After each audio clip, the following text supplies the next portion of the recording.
All right, what's up, guys? So we actually just lost Rob. he was just in the room, and I think his phone must have shut off or something. So he'll join us here in just a second. But yeah, as you can see, I'm Dominic D'Angelo, SEScoops.com, adfreeshows.com. But I'm here, one of a kind, with RVD. We're going to be live. We got a special guest here today too that I'm very excited to have. But guys, if you guys definitely want to get a question in and everything like that, be sure to use the super chat. Hit us up, helps out the podcast. Be sure to share, retweet, everything like that. And yeah, hey Rob, what's happening? What's up, dude? Happy podcast day. Happy podcast day, and it's a Thursday, so for Mr. Thursday night. Yes, It's good to be here, Rob. Good to be here. I've been hearing more and more from fans and my peers that they like our show. That's awesome. So getting some good feedback, huh? Straight. Yeah, that makes me look forward to doing it more. I don't feel like we're doing it for no reason. We're keeping some people going. In fact, that's exactly what one of my friends called to tell me that he liked the podcast, and I hadn't talked to him in a long time. And I said, dude, you want to be on this week? What the hell? And hey, yeah, sure. So put my gangster friend on, if you would, please. Absolutely. Yeah. Welcome to the show, Mustafa from the Gangsters. Man, what's going on? Shit. Mustafa. Man, what's up, Rob? Shoot. Yeah, man. So yeah, you were just messaging me or calling me to tell me that you watched the podcast and you like it, right? Oh yeah, man. It's straight, man. You know you don't pull no punches. That's the good part. Yeah. So I thought, let's have you on, dude. Have a little discussion. That's awesome. It's not all stiff. You know what I'm saying? When they throw the punches. You know what I'm saying? So it's all good. I known Mustafa for a long time. You remember? Man. Do you remember when we met, Stuff? Man, when we with WCW, wasn't it? Yes, sir. Yep. Yeah, it was. We in the Panhandle there. What's that called? In Florida, Panama Beach. Panama Beach. Right. Yeah, we were down there, a house show in WCW. Right. And Mustafa and I. Oh, you know what? I think I just told this story. Wow. Hey, Dom, didn't I tell the story about when I was riding with Bill Dundee and Too Cold Scorpio was driving? Sure. Yeah. Yes. He was. I love the synchronicity. Dude, how crazy is that? 92, 93, man. That's the trip. That was on the way down there to Panama City, and Scorpio was rolling while he was driving, and Bill Dundee was like, "As long as you can handle it, kid, don't be getting fucked up in the ring." And anyway, went down there, and then I worked with Mustafa. And that's right. And you remember what was special about that match? The lights went out. What? The lights went out. And I was super green. I was too. What to do. Yeah. We said what to do, and he'd give us a spot. We were proud of ourselves, man, that we were able to. The lights went out. People are like, "Woo!" All this shit, and we grabbed a hold, did whatever we did, and afterwards we got a little pat on the back, for being able to come through it, and it was like, it wasn't like pitch black, so you can still see some. So you can still see a little bit, right? Yes. I don't think we just sat, but maybe that was mostly what we did. But anyway, yeah. So that was. Now, was this a taping or a house show? House show. Yeah. Probably February of '93. Yeah, about '93, right? January or February. Yeah. It was straight, man. I was telling Rob, man, and everybody, man. I'm green. I was green. Okay. I go sit there and lie and talk about how great I was, and I was a great worker and all that. I had to go hide behind, like we go in the bathroom. I hear Flair and Arn Anderson and all them talking. I'll go hide in the bathroom, sit in one of the stalls and say, "Oh shit, that's how they do that." Okay, yeah. I come out like that. like I don't wipe my ass and everything. You know what I'm saying? Like notes on toilet paper. Yeah, you know what I'm saying? Toilet paper on your heel of your shoe and shit. Yeah. I used to not ever want to admit that I was green when I was green, though. Like, to me, that was an insult. I thought if someone said, "Hey, you're green," I thought, I would take it like they were saying that I'm not green, even though I was green as fuck. Yeah. Could never admit it. Yeah. Well, Gene Anderson always told me, man, one of my middle name was a couple times, "You're the shit, kid." But he always worked with me though. He kept working with me and stuff like that. And finally got it right. But he's still always learning. He's still always learning, especially with these youngsters too. The way they are, man, shoot, it's different. Yeah, very much so. Right. So I looked up and you were trained by Gene Anderson, correct? Gene Anderson was my trainer, man. How did you guys meet up? Every day. How'd you guys meet up? And I called him on the phone, man. I was in the Air Force at the time. Mm-hmm. So I called him and said, "How much is it going to be to try out?" And he gave me the price and everything. Hell, I couldn't get there yet at the time. So he said, "When is the next one?" So I flew back in and tried out. I didn't make it. Wow. So we was doing 600, 800 squats. Man, I was powerlifting at the time in the Air Force, and I switched over from boxing to powerlifting, and then man, they got my ass whooped when I got there. So I had 6 more months to get myself together, and I flew back again. Then I made it. Then he trained me after that. What'd you think of him as a trainer too, overall? Oh man, it was straight. He told me like it is, man. He told me how the business is. He told me, how it is with race and everything. And he wasn't playing. He told me, he said, "But I'll make sure you on them cards, though. You're gonna be good enough to be on those cards. You might be main event if you put your mind to it. But you don't be the shits all the time, though, kid." So that was the funny part, though. What was your first match like, Mustafa? Man, my right leg was dead. I couldn't even. Man, I was so blowed up. And that's where I learned how to sell. A lot of guys. He said, "Well, hell, they don't sell that much." And he said, "Well, damn, kid, when it come to you, you sell." I said, "Well, hell, I'm blowed up. That's why I'm selling." You know what I'm saying? Yeah. Right. I had this conversation the other day with Matt Riddle, and he was saying this, but it's something that I've always said. I've said it for years, and he was saying that girls, he was saying they don't look natural selling and reacting like guys do because they don't know what it feels like to get hit in the face. Right.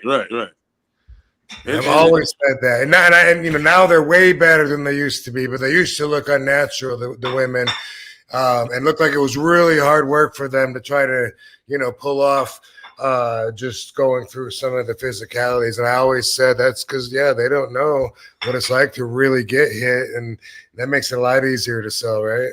Oh yeah, hell yeah. The difference is with me. What I think it is with the women, the way they wrestling now, is that they actually really want to make some money. They're not out here just like they. I'm not saying some of the girls in the past wasn't doing that, but these girls here, they really want to make some money, man, because they know they get their ass cut.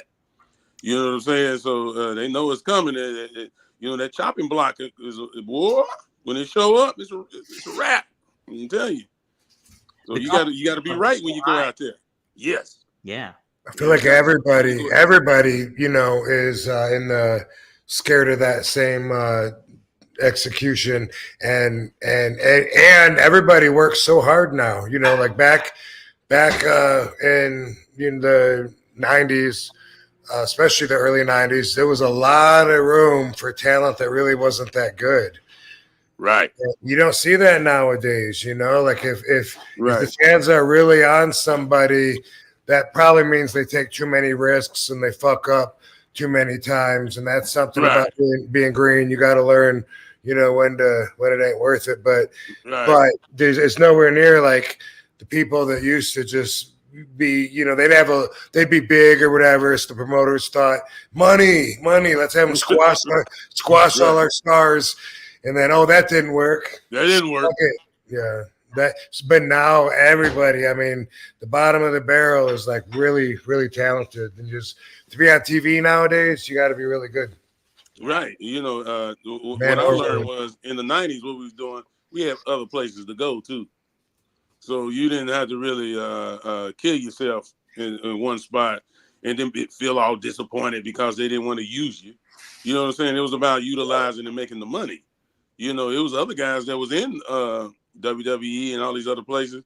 But if you knew how to make maximize your money, and everything, shit, you can go to Puerto Rico, Japan, and all that stuff, and have time to yourself and still making money. And it's still like that now if you know what you're doing. It's all about the hustle too, and how to promote yourself. And today, you see a lot of the younger talent not utilize like the elements that are given to them from like social media or whatever, and stuff like that. And sometimes they use it to their detriment in a lot of ways. So, you see what I'm saying? Mm-hmm. It's like the merch. The merch can come in. RVD, no shit. Hey, that merch come in, and the next thing you know, man, I'm a little low on the fund. Next thing you look on that merch, you got about $25,000 up in that account, man. You know what I'm saying? You're like, whoa, okay, shoot, it wasn't that bad then. You know what I'm saying? Shoot. Yeah, definitely. That's definitely part of the gig. Is the merch, and I think I already told this story just last week, Mustafa. Tell it again. You did USWA, right, Tennessee? Yeah, I've been there. Right. So when you would go on the loop, there was a photographer there, and he would take pictures of you. And then next week, I think it was Louisville. But next week he would show you some proofs, and then next week. Right. He would have the pictures, and I think we gave him $1 and sold them for $5, those 3x5s. Heels couldn't sell. You were probably a heel and couldn't sell it. But when I learned to do that, and that was 1991, I was 20 years old. 20. So this was before WCW even. You were in. Yeah. Oh yeah. Yeah. I learned I could double my payoff. So I was getting paid. 15, 20, $25, whatever I could. Selling it, I would have like double the payoff, and then the heels were jealous of me. Sabu and Sabu, Judge Dredd, and Dango were like, "It's not fair." And I'd be like, "Hey, man, get your own money." That's right. Mm-hmm. That's right. What we used to do was we get there, man, and sell anything, man. I sell. I would have dollar signs, and then I sell them for $1 or something like that. And then guy buy 30 of them or something like that. Hey, man, good luck for you. You know what I'm saying? So $30, shoot, that carried a long way when you're doing the old school stuff. When you first starting out. When I left WCW, it was I went right into running shows with Greg Price. Yeah. And he already been booking for a long time. He knew how to do that, how to secure the buildings and the fundraising organizations and all that. So I would go and get sponsors from the town, and then I would take a percentage of that. Yep. And then I'd get paid to wrestle. And then if there was a profit at the end of the show, then I'd split that with him too. Besides that, I would have 2 tables full of merchandise at one time because I get everything from little yin yang necklaces, to throwing stars with suction cups, videotapes from the dollar store. They were selling like 6-packs or whatever, and it was like 2 suitcases full I'd be bringing just to the merchandise table, and again, that's always been a big part of what we do. Man. Well, it's always the other, things too. I always had with me at times was the illegal activities, so we had some of them. You always had customers for that too. So I would walk down the street around the building and see a couple of people, and they be like, "Hey, man, I got a little something. Oh, you do? Well, we got baby, man. Give me a little money." So they break me off something, and then I go on and then come back in the building, and then I'll be cool after that. Yeah. Now, I mean, you're taking a picture with their camera, so that doesn't, and then maybe like just signing your name on a, pictures are sometimes free depending on where you get them or whatever, but it's a pretty good business end, and the margin of profit's pretty good on that end when you look at it like that. I mean, obviously our time was worth a lot, and that's something that can't be ignored, because even to just do like I'm doing a 5-hour signing on Saturday, but that takes all day Friday to get there, stay the night. There I am Saturday, stay the night, all day Sunday to get home. I'm wiped out for 2 days afterwards. So that's thrown into what our time is worth to us, obviously. Right. Yeah. Shoot, I remember the first time it was we got up there. It was Sabu. Man, it was RV. Who else we had with us? Was it the Pit Bulls one night? We had when I first got up there with the Public Enemy, and we kind of hung out a little bit. You remember that night? Probably Pee Wee and Louie. I was so high and drunk, but see, that's the thing about it. I can't remember a lot. I stayed drunk and high a lot, man. And I ain't gonna sit here and lie to the crowd. I was sober. I wasn't sober a lot, because it was party time when you got to ECW. You know what I'm saying? Right. So, and we go to the gym or work out somewhere. Shit, we'll find somewhere to go. And shoot, I drink again. Get to smoking and going on and everything, man, and party, man. And the thing about it was, like me and New Jack, that was New Jack's gimmick. So I'm gonna tell you, tell people that. Right. And then another thing too was, shoot, I joined in, and a lot of times they say, yeah, y'all guys get along. I said, man, we like brothers, man. So sometimes you get along and sometimes you don't. Shoot, it's just how it goes. And I had it coming a lot of times because I was doing some bullshit too. Ain't no doubt. But at the end of the day, when it's time to make that money, we would do it. And he always wanted to be his individual, that's what he's supposed to do. You know what I'm saying? Like RVD, he would tag with certain people, and then but shit, when it's time, RVD. You feel me? So that's how it goes.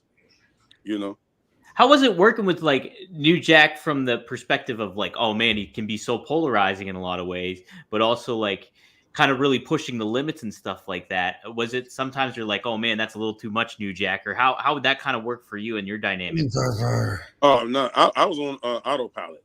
Yeah, I was on autopilot, so I expected the unexpected.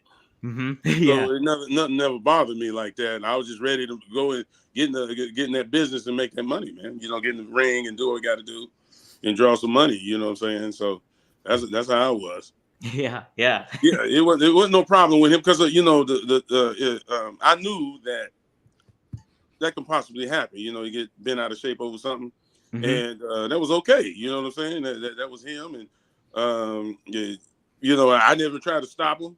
Because I guess he felt right about what he was doing. So I just let it go, man. Shoot, I'm ready to party, man. Shit, ain't worried about another dude, like that. But because I loved him as a brother, and so when you that close like that, you let people grow, man. You let them do what they do, man. You know what I'm saying? Yeah, no, that makes sense for sure. Yeah, right. You have that kind of relationship. It's hard to explain with your tag team. See, RVD been doing this thing, man. He been doing this thing. Hey, bro, I'm telling you, I'm always proud of you. Every time I seen you, you made up WWE and all that kind of stuff. And I said, I knew he would be there. I knew he would make it. So what? Like one of my earliest memories of you in ECW was when I first started there in '96. Yeah. Paul would put two of us to a room. Right, and you and I were put in a room there at the Travel Lodge, and there was two beds there, right. but I went out, I was probably eating somos or whatever, right. And like when I came in, like in the wee hours of the late night or whatever, whenever I came stumbling in, I always remember this, and I thought it was so funny that your bed was completely untouched, and you were sleeping in the fucking chair with your feet like extended over like the footstool or something. Over the ottoman? Oh yeah. It just it looks so uncomfortable, and I was like, dude, why don't you lay in bed? You know, like I couldn't understand it, and I always just thought that was so funny. Like, did he just fall asleep like that? And then I would fall asleep like that military stuff. You fall asleep on any kind of way. Man, I could sleep on rocks. You know what I'm saying? Go to sleep. You know what I'm saying? Thinking your back's gonna be sore, dude. Right. You know, and it never was though. You know, I'll get up and I'm like, oh man, okay, I'm pretty good, man. Let's go and do this again. You know what I'm saying? Right. Yeah. So I remember that time we went to Cleveland, and we you remember that? You remember that? I don't know what you're gonna say. Yeah. I've been to Cleveland a lot, so I don't know. Yeah. We went to Cleveland, and we were rooming. And shoot, I remember we had that AC blasting. You remember that? It must have been Arctic up in there. It felt good too, boy. Man, I was knocked out up in there, boy. Hey, I got a question for you. What's going on? I think, if I'm not mistaken, I heard New Jack say this in an interview. Yeah. And I've heard it repeated, so I know like some people think that it's true, but he said that one time in a room I was partying, and he said that he looked over and you were smoking pencil shavings. I heard that too. I heard that rumor too. I think I did. Oh no shit. Yeah. Man, it was. I called bullshit on that, man. So my bad, New Jack. I thought no. Right, because we had I was mixing everything, just about. You know, trying it. Saying, let's see. Let's try it out. Get from this. Oh wow, okay. Right. Let's see what's up. You know, to see how it is. And right. yeah, I did it. Shoot, I ain't gonna lie. Right. Okay, cool. I didn't know for sure. I'm not a gambling man, so I didn't put no money on it. But if I would have lost that one, do you remember how it was, Mustafa? Well, it had to be horrible. I'm feeling pretty good. I can tell you that. I can tell you that. The thing about it was I stayed loaded. Loaded, man. You know, because I love beer at that time. And shoot, I mean, drank some beer and then boom, hit a doop, and it was over. Let's do it. Yeah. All night after that. You know. How'd you like Philadelphia? Being in Philadelphia? Man, I love Philadelphia. I have been going to Philadelphia since I was a kid. Really? Yeah. Growing up actually in North Carolina. Mm-hmm. And we would go to Philly and New York go to South Bronx, and then how about that, and go to Philadelphia and keep it. And been going there since I was a kid. Oh wow! So I knew how the people were when we got there. I knew they were hardcore and everything. You know what I'm saying? So I already knew the atmosphere. And most people thought that, you had to bring it. Am I right, RVD? We had to bring it, right? Yeah, I was intimidated the first time I went. I'd never been exposed. Everything hit me at the same time. It was the ECW hardcore style, which was mind blowing, but it was the music. It was the vibe that those adult fans had. And it was even like, I remember like when I first got there in 96, in Philly, for some reason, I remember going to a nightclub with the Pitbulls. Yeah, and it was that same vibe, and that ECW was capturing, but it was like real. And I was like, I guess this is grunge. I don't know. I mean, I was down in I was down in Savannah, Georgia. We didn't have grunge down there. Right, right. You know, crazy. And the funny part was with the Pit Bulls, man. They were good people, man. They good. Gary's still doing his thing, man. But they were good people though. They were. I just saw Gary in Chillicothe a couple weeks ago. Yeah. Yep. Yeah. Good. Nice dude. Hey, tell him the dressing rooms, man. There's never been another dressing room like that, right? All the stuff in there, man. Right. We had everything was there. Whatever you needed, it was there. Really? Yeah. Yeah. When people ask what was my favorite time of my career, I always tell them I have to take a perspective on that. You know, the most fun I ever had was definitely ECW. You know, easiest, you know, least amount of work, I would say, you know, for the money was TNA, but WWE is the only one that really pumps you out there into every household, it seems like, on the planet. Makes you a really big star and loads you up with merch. And so they all had their benefits, you know, from different perspectives, but the most fun was ECW, and part of that, which is why it couldn't be, you know, repeated for me or whatever, because part of that was building up still and being hungry, you know. Yeah. You know, and you know, we put our bodies through a whole lot too. You know, a lot of people don't realize that it might have looked like. I think they realize it, dude. I think they know. You know, sometimes they don't realize, you know, that some of the guys, man, we lost some good guys too. And I ain't gonna go over the names because, you know, then I ain't trying to make this episode sad. Right, not Dark Side of the Ring or nothing. Right. We ain't doing the Dark Side of the Ring and all that old bullshit. But you know, it was one of those things, man, where you had to make it happen. You know, and I was like, man, I'm not blowing this. We're gonna have a good time up here. You know what I'm saying? And Paul Heyman was cool with what he was doing. You know what I'm saying? He was full of shit sometimes, but when it came down to the bottom line, though, he took care of business, though. So, how did he get you into ECW, Mustafa, Paul Heyman? How'd that kind of all facilitate, basically? Man, it's really New Jack was more in tune with it because my nature is, man, I'm not a wildflower, but I got you know. If things don't quite go the way I want them to, I go to the left and do something else. You know what I'm saying? I went over to Puerto Rico, but the thing about it was,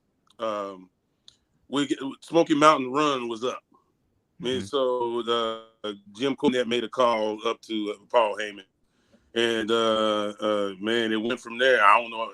Next thing I know, we jumping in the ring, jumping the Public Enemy.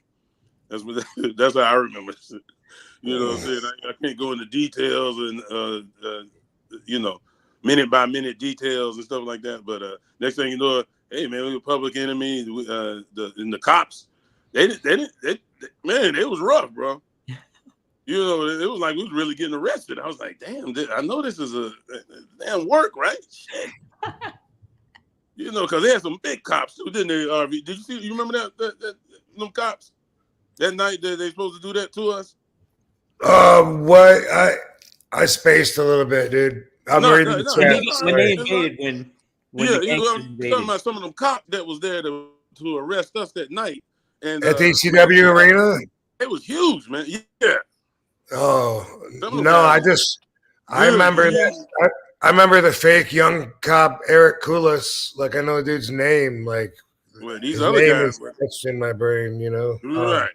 These other guys, man, they were rough, bro. So, but they took care of us after we got out the building. And they weren't just workers from Taz's school. Oh no, he didn't have a school yet back then. No, he didn't have that school then. You know what I'm saying? So now I'm gonna tell you what I used to watch was, you know, with RVD and they go to Sabu and then they have Scorpio and those guys. And I was like, there's something wrong with them dudes, man. That's what I used to think, man. Some of that stuff they were doing. Nah, not me. Probably right.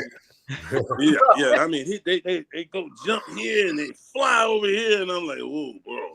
Now everyone's doing it, huh? Yeah. But it made sense when you guys was doing it, though. Yeah. Now I see some amazing shit. I'll see a dude do a springboard in the middle and do like a double fucking shooting star press to the floor, and I'm like, man, that's amazing, but I almost think like it's just gonna get lost in the shovel because everyone's doing so much Right.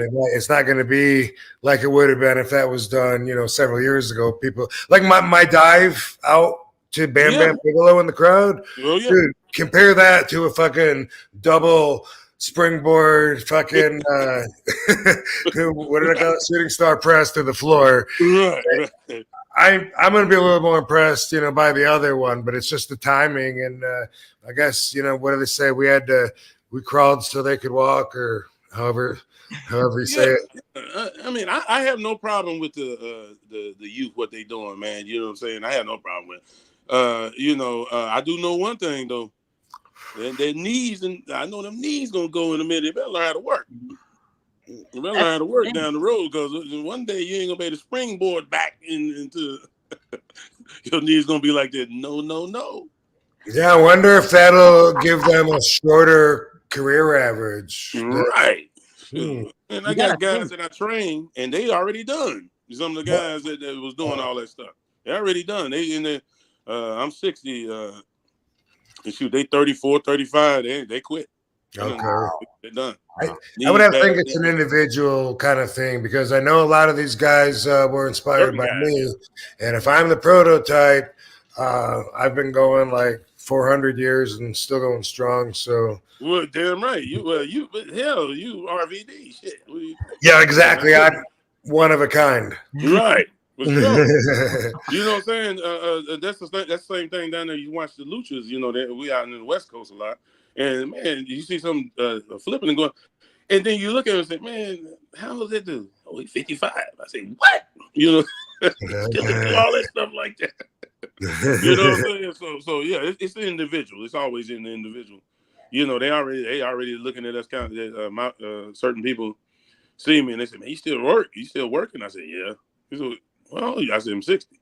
What? And I said, yeah, I'm keep going to the casket drop.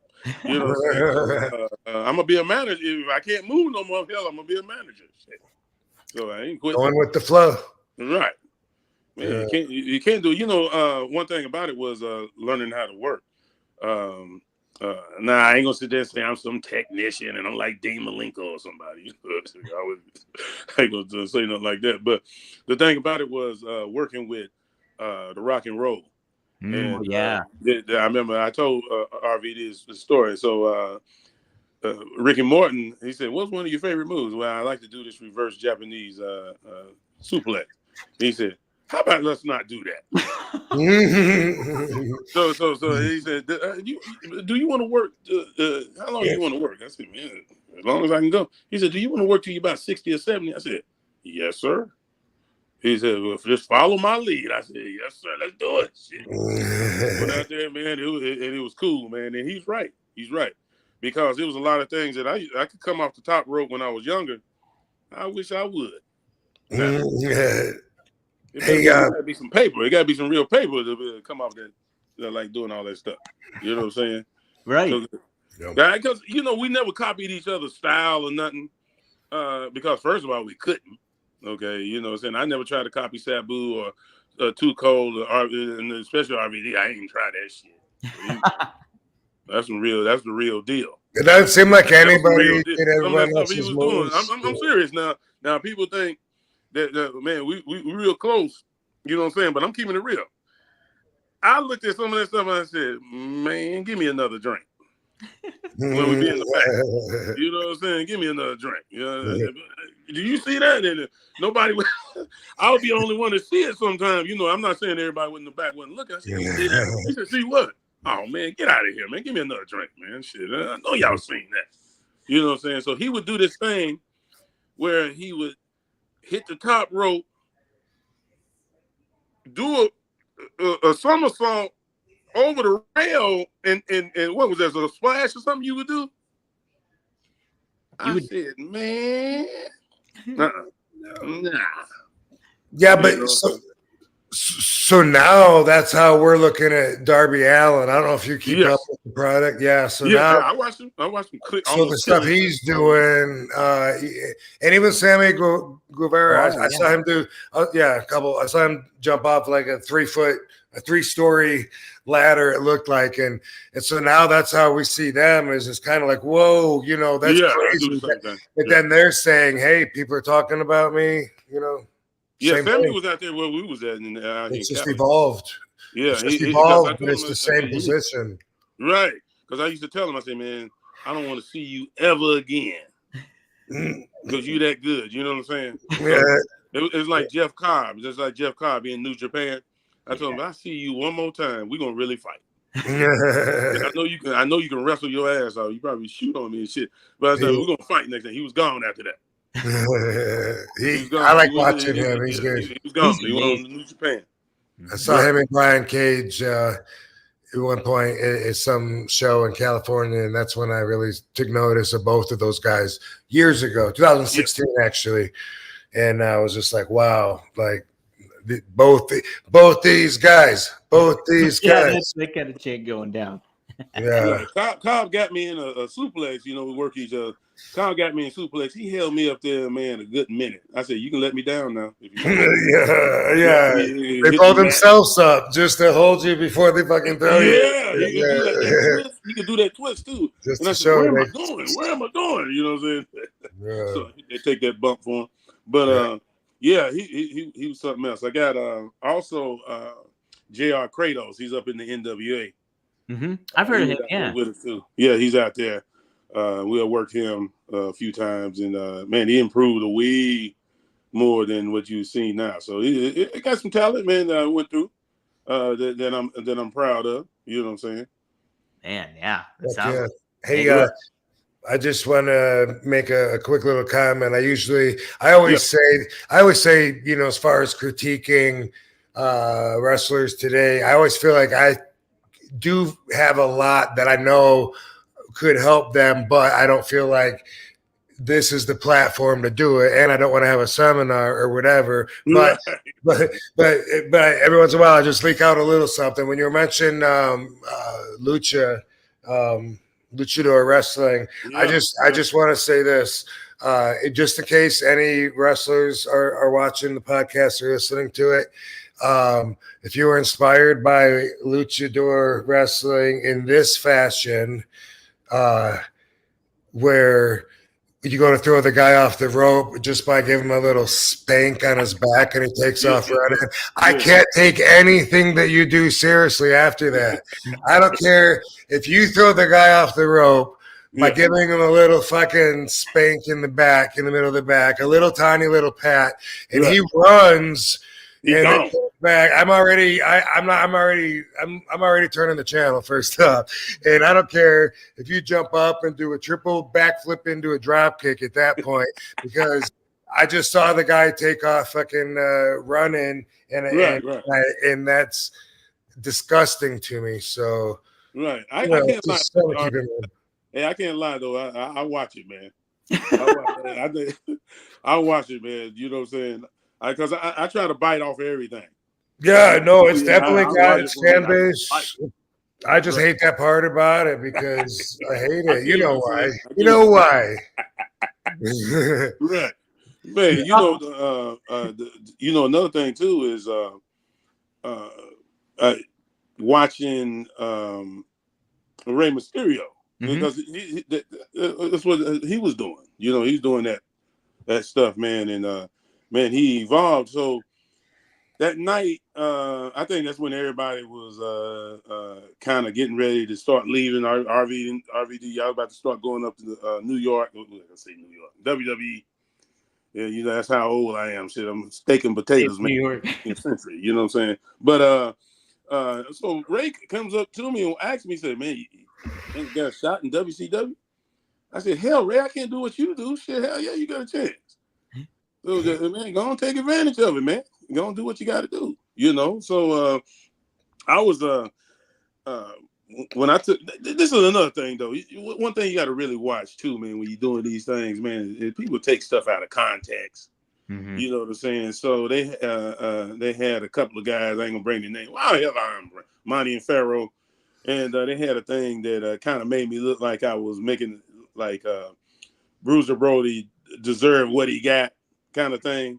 And I didn't say that. I said I used to go to when I was in Puerto Rico working down there. I used to go to the projects and all that, and you overstep your boundaries, you get your face shot off. You know what I'm saying? I'm going down there to get high. You know what I'm saying? I'm trying to get high and drunk and party and stuff too. You know what I'm saying? So you got to know somebody that knows somebody. So, and I told him, I said, at the end of the day, if he even knew that something like that was going to happen to him, he wouldn't have went in there. You know, he wouldn't have went in that shower, man. You know what I'm saying? Like that. But I heard Harley Race. I heard his interview, Bobby Heenan, and the Harley will always give him a warning, brother. You got to watch your attitude, the way you know, and then, but that ain't got nothing to do with me because I wasn't back there with him. But I just liked him because Bobby Heenan said a few things. You can go and people need to don't quote it from me. Go to the tape if you want to see what he said about Bruiser. But the whole point of it is Bruiser came to Mid-Atlantic back in the day, and that's where I grew up in North Carolina. So we were Rip Hawk, Ric Flair, the Anderson brothers, Johnny Valentine, Wahoo, Tiger Conway Jr. You name it. That's stuff I remember, right? Mm-hmm. And when Bruiser came in, that's what made me want to actually get into wrestling because everybody was wrestling, and I said, I don't know, I made cut all that stuff they're doing. But when he came in, he started stomping and kicking and punching. I said, that's me right there. I can do that. I can do that part. You know what I'm saying? So if I ever get a shot like that, I don't care what people. You know, you don't worry about what people say about you. If you got to have some thick skin in this business, he already RVD know.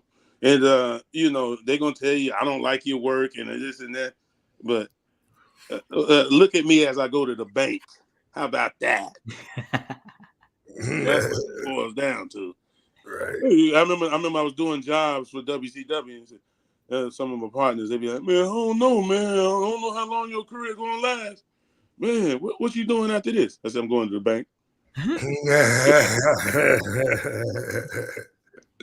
5 big checks from WCW.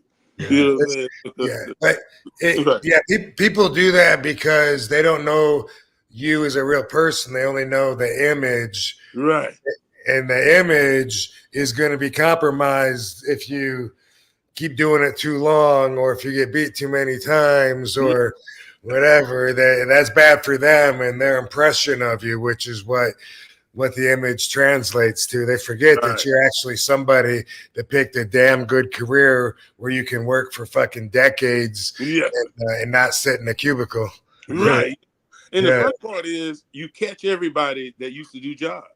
Now you can with the social media, the way it is now. Back then, we didn't know Rick Rude was doing jobs. We didn't know. I caught some stuff with Ivan Koloff back in the old days. You know, that's Ivan Koloff getting his ass. Paying dues. But Drew, you know the end of his career end up going. You know what I'm saying? So you could. I'm gonna put it this way: everybody really do the job when it get down to it. It's about how much money you maximizing when you there. So you either do the job when you the main event in WrestleMania, or you do the job where hell you just doing a house shot. Right. Just a one-shot kind of deal. And they get the money. Mm-hmm. Get the money, man. You know, and then they'll work it out if they figure you got like with RVD. What I see of him was the fact is that his style nobody could do it. So of course he's gonna keep going up to the top. You know, made it all the way up to the top. You know what I'm saying? So, but the top to me at times too is that money shit. I ain't thinking about how you go to WWE. Well, I was in the WWE. Oh, for real? I said, yeah, I was jobbing. What? Yeah, I was back there with Andre the Giant and all them. What? You know, and all this stuff. You know what I'm saying? But it boils down to the money, man. You know, and you know, the ask some of the big time guys. Ask some of the big time guys. They're play it off and everything, but when it boils down to it, they'll look at that man as I'm looking at RVD, and they're gonna say, "He draws money. Bring him in." That's it. Am I right? The cream always rises. Hey man, that's something. You know, if you're marketable, then you're in a really good position. Then you got value. If you got value, then if you know how to capitalize on it, you could sustain a living. Man, for real though. Look at the R-Truth. R-Truth came in. His merch is outselling a bunch of people right at one time. Yeah, you know, and people say, "Oh man, that's silly. What he doing?" I said, "No, it not. No, it ain't shit. Not to me." I said, "You know, do what you got to do." You know, I guess like a lot of guys up top that start making it, they forget about the guys down at the bottom. You know, they forget about those guys. Those guys are helping you become main event too. You know, and they forget about that, and they forget about the guys that did jobs for you. And things like that too, and so their head swells up, and they get these egos and going on and stuff like that. And now they look back now, and they're like, "Oh man, I wish I would have enjoyed this a little bit better than I did." You know what I'm saying? I enjoyed myself. I can tell you that. Shoot. Hey y'all. Katie, how are you? Hey baby. This is my friend Mustafa. Hi. Hey. This is my wife Katie Forbes. Right. That's right. Yeah, he watches the show. He knows. Cool. Awesome. Nice to meet you. Nice to meet you too. I like the Bart Simpson shirt, Katie. Thank you. Yeah, nice stuff. Danette's matching me. Baby. Right. Are you going skating? Oh, you doing the roller derby, Katie? Yeah, we still do that. Oh, that's awesome. Look at our outfits. Man, I can't skate. Neither can I. Hello. That's awesome. Hey, what's up? Hey, I can do the skateboard. I can ride a skateboard. Can you? I can't even do that. Yeah, I can do skateboard. I can't do them skate stuff. I like roller derby, but my passion is skating at the skating rink. Oh, no. Oh, okay. Yeah. I like to skate to music. Man. And eventually I'll be dancing while I'm skating, grooving. You can be grooving though. You said I can forget that. I just look from the sideline. Hey, go on, get your thing. That's all I'll do. That's all I can say. This time last year I didn't even know how to skate. Rob was with at the skating rink in the Floyd Mayweather's. Yeah, Floyd Mayweather owns the skating rink, and then what's it called? The ref like blew his whistle and made me get in the middle of the track because I didn't know how to skate. So that's where the beginners get. And I was saying, I don't even know how to get to the middle because the traffic was moving so fast that I couldn't even skate. And now I'm a zoomer. Are you? How about that? Yeah, it all happened in a year, but I practice a lot. Like I go skating every week. Oh, okay. That's what'll work. That's what works. Yeah. You know what I'm saying? Just getting consistent with it. I just sat on a picnic table by Floyd's bodyguard on the next table. Did you? What is he, about 7 foot? The one guy. No, or small. No, the bodyguard. Yeah, was the bodyguard about 7 foot? He's a big dude. I don't know if he's 7 foot, but yeah, he's a big dude. Yeah. I've seen him at a few places, I guess. I don't know why. Right. And we saw him at his strip club. He has a strip club called Girl Collection here in Vegas. And he owns that too. And he was like making it rain at his club. And then we see him too at his skating rink. Like, Floyd, not the bodyguard. Yeah. Right. Floyd. And here's Levy. Oh, Levy's on TV. Oh, man. Oh, man, you made the big time. Made the big time. No, she's so cute. Yeah. She's very excited about life. Man, It's great. It's great. Yeah. Her and Barbie getting along now, too. What's that? Her and Barbie getting along now a little bit. As you said that, they just got a little tussle. Oh, did really? How about that? Sometimes Barbie gets jealous because she's like Rob's like her number one. Yeah. So, What about papers too? Yo, they just like humans, man. That's it. Yeah, they are. Yeah. It's really true. Love you, baby. Well, cool. Hey, we got a couple super chats in here too. Okay. So Brock Summer, thanks for the Canadian 279. He asked, did you ever get told that merch breaks kayfabe? We kind of talked about that a little bit. Merch breaks kayfabe. Yeah, for the bad guys. Yeah, way back in 1991 for me in USWA, the Jarrett's promotion. as I was just talking about, the heels were not allowed to sell merchandise. They weren't allowed to be friendly and talk, and get over with the fans. Which, by the way, I saw the Rock promo that he did a couple weeks ago. They came out on Cody. Yeah. See you.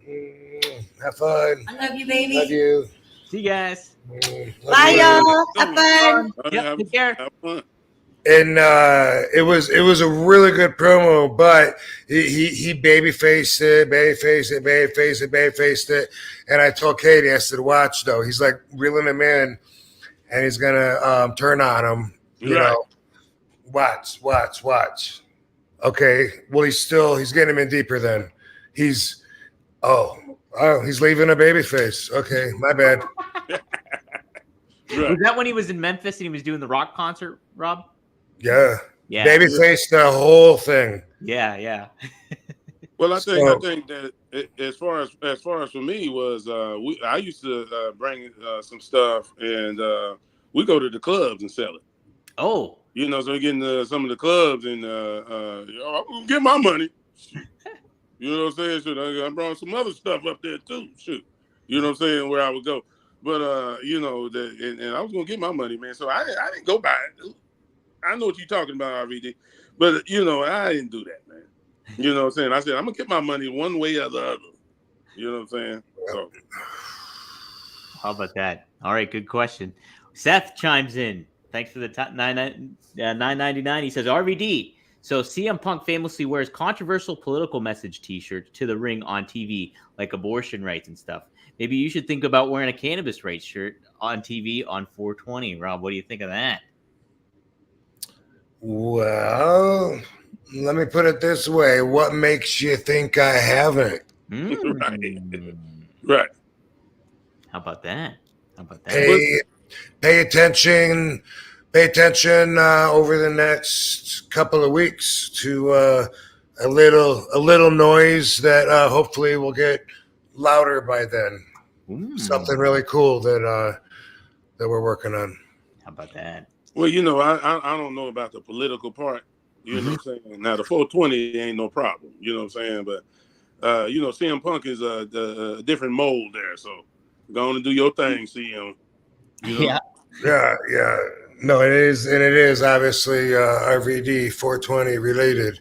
Right. Yeah, I've always respected though that about Punk. I think it takes integrity and discipline, and also just somebody that stands for something is more respectable on that basis than people that won't stand for shit and complain about everyone else. Right. Well, the thing what I admire about him was he got in that octagon, man. Right. Oh yeah, of course. How you gonna win or lose? He got in there, bro. So there's a lot of he's all right. He cool. There's a lot of people that run their mouth about him that would never fucking make it. Right. For the first training day, never. Right. And people made fun of him and all that stuff and gave him a hard time. Where it's just like, dude, how difficult would that be to put yourself on a platform as big as that and take the risk of getting beat like that? And everybody that's in MMA competition, especially on that level, like of UFC, I mean, it's one thing to be like, hey, I'm the toughest guy in my school. Let me get right. But you're fighting people around the world that believe that they're the toughest person in the fucking world, ninjas and murderers, maybe. That's how I see it. I see it like to do it at that level, like you really have to be committed and enjoy it and have that kind of a drive. Right. Probably, even then, it seems like a lot of guys, it seems like you'd be natural to doubt yourself several times along the way and have to overcome that. That's nothing but respect for people. And by the way, I've said before, I don't have I don't have ups and downs when it comes to my emotions. If I get real upset, it takes me a fucking day to recover. Man, to train for months with the idea that there's no way I'm going to lose. This is my fight. I'm not going to accept an L. And then to take a nap in front of the world, watching you on TV, and to go over that, and then again and again and again. I don't think I would. One time would be too much for me to handle, for sure. Right. You know, I went to the Fullerton camp down there at UFC Training Center, and I was working with Eric Paulson. You know, but I must have tapped. I worked out with them for about a week, maybe a week and a half. I must have tapped about 70 times a day. I believe it. Yeah. Man, it's tough, man. It's tough. So, but like I said, my head is off to him. Even though Brock going whatever he's going through with him, he's a champ. See, so I can't knock it. No.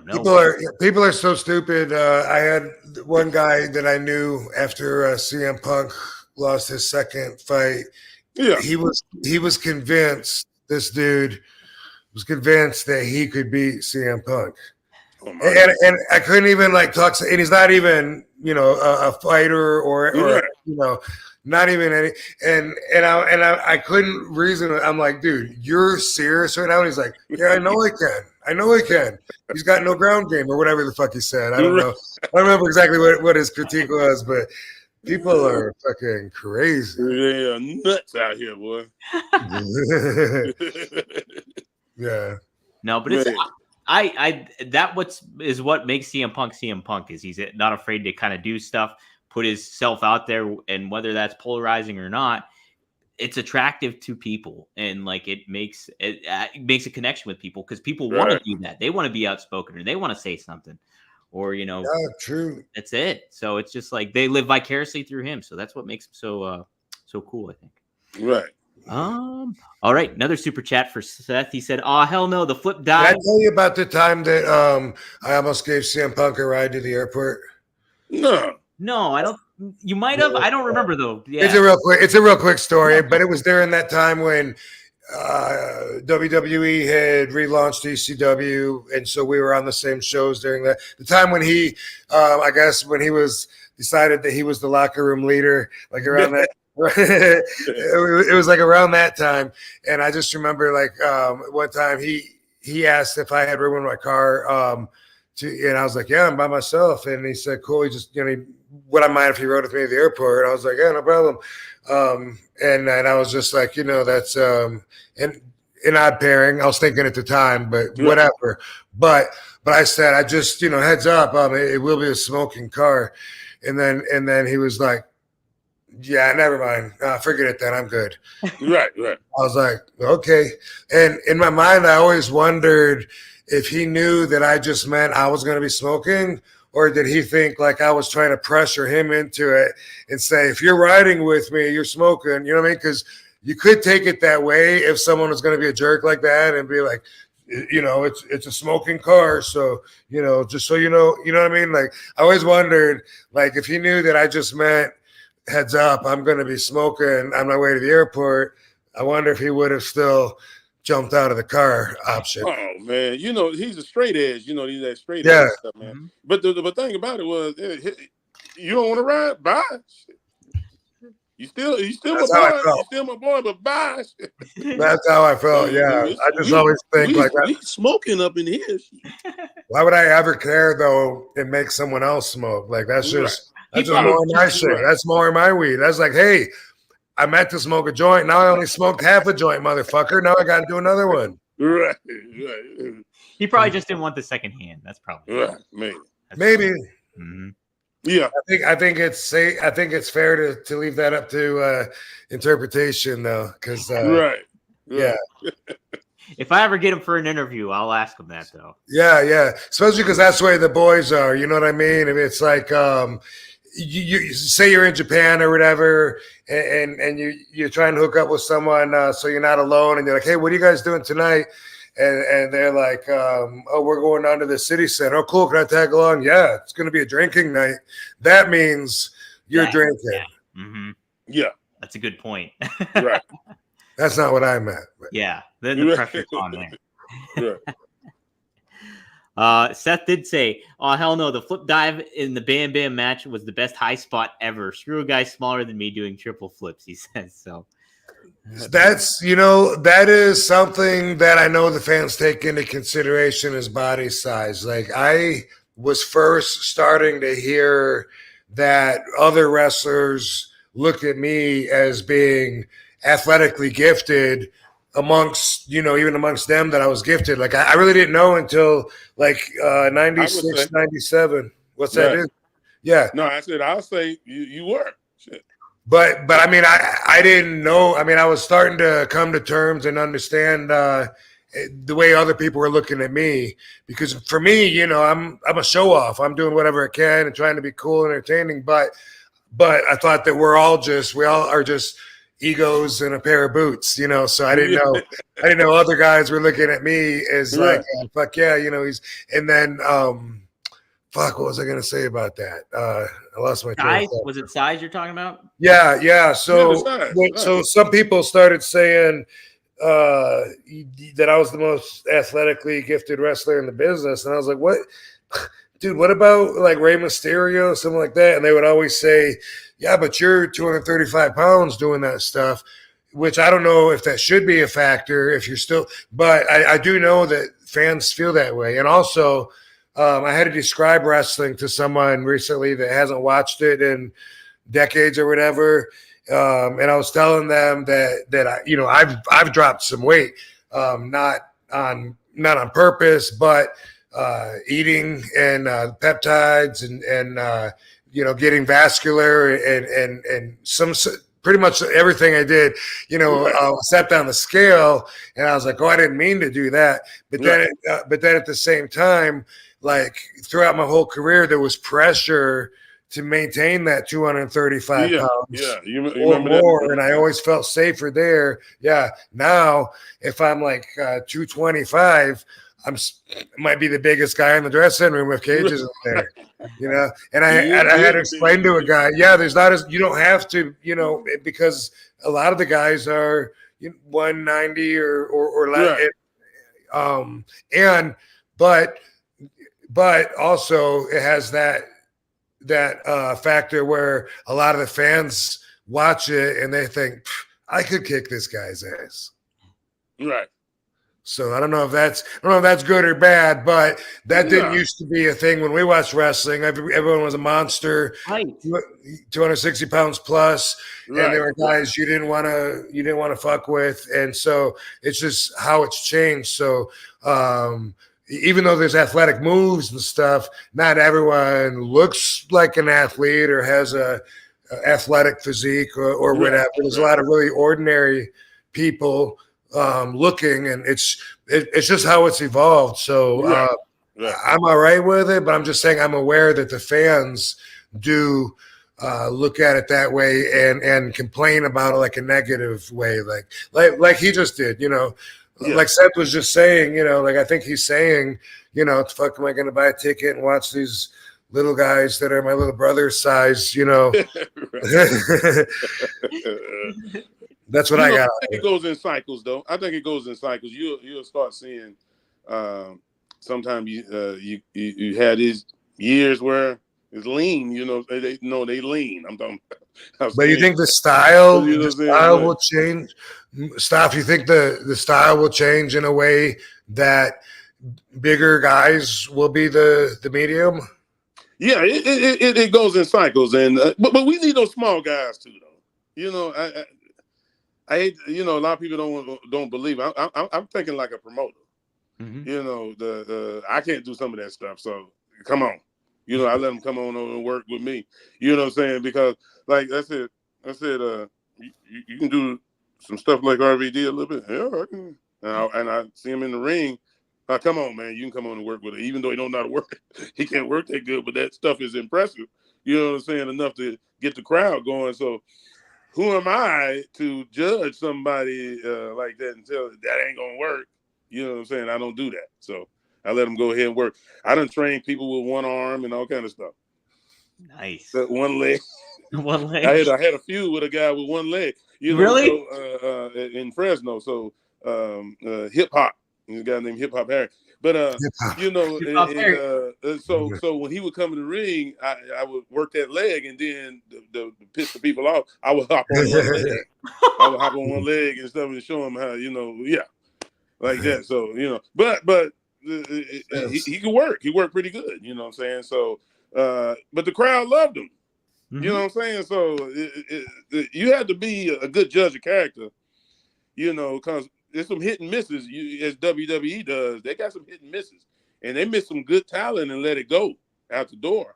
Absolutely. They could have made some money with some of them people, man. But see, when you that big monster like that, and you don't care. Mm-hmm. Yeah. You don't care who you messing up. You know what I'm saying? So that's why you got to watch out for yourself while you're there. You got to know what the hell you're doing and do what you got to do. But see, like I said, RVD, man, 235, flying over the top rope into the rail and like that. Man, that was impressive, bro. Right? Yeah. Him and Mike Awesome. I think you worked Mike Awesome, didn't you? No, we never worked. Actually, y'all didn't work. Okay. Mike Awesome was crazy too. The match that never happened. That was the big one. Mike Awesome was crazy too, man. Back in the day. No, I loved him. I thought he was a great representative of ECW to be the heavyweight champion, to take risks that he didn't even have to take, just to show off and be extreme. Right. So, you know, so it was so much talent. It never, you know, like if I wasn't on the bill and then I went on down to Puerto Rico and got down there, man, and totally different. That's a totally different monster down there. Yeah. You know what I'm saying? So, but I survived because of what's his name, Dutch Mantell was down there. He was doing some of the booking and stuff. Well, a lot of the booking. And, you know, he told me, you know, he taught me a lot of stuff, man. You know what I'm saying? But back to what he was saying, with the size and everything, see, my size is, depends on what I eat. I'm around 285 to 300. And, you know, it is what it is. You know what I'm saying? Yeah, it is. Yeah, you've always been a big boy. Yeah, How tall are you? How tall are you too? How tall are you? I'm 6'3". Oh, yeah. Nice. Okay. So I was about to steal something from Buddy Rose. You know, Buddy Rose, they was announcing, stepping in the ring from Portland, Oregon, wherever he's from, and then they say at 200 stop the guy. He about to say 200. I do not weigh 270 pounds. Yeah. Buddy Rose, Playboy, Buddy Rose. You know? Yeah, but I think it was not 270, 217. 217. He was switching back. Slim 217. You know what I'm saying? But you know that brother could do one-arm push-ups. Yeah, that's what I heard. Yeah, he would do it. Yeah, he was in shape now. He might look like a dope boy, but that boy put something on you. Right. You know, speaking of Dutch, you know, like every wrestler and every monster has a podcast now. Yep.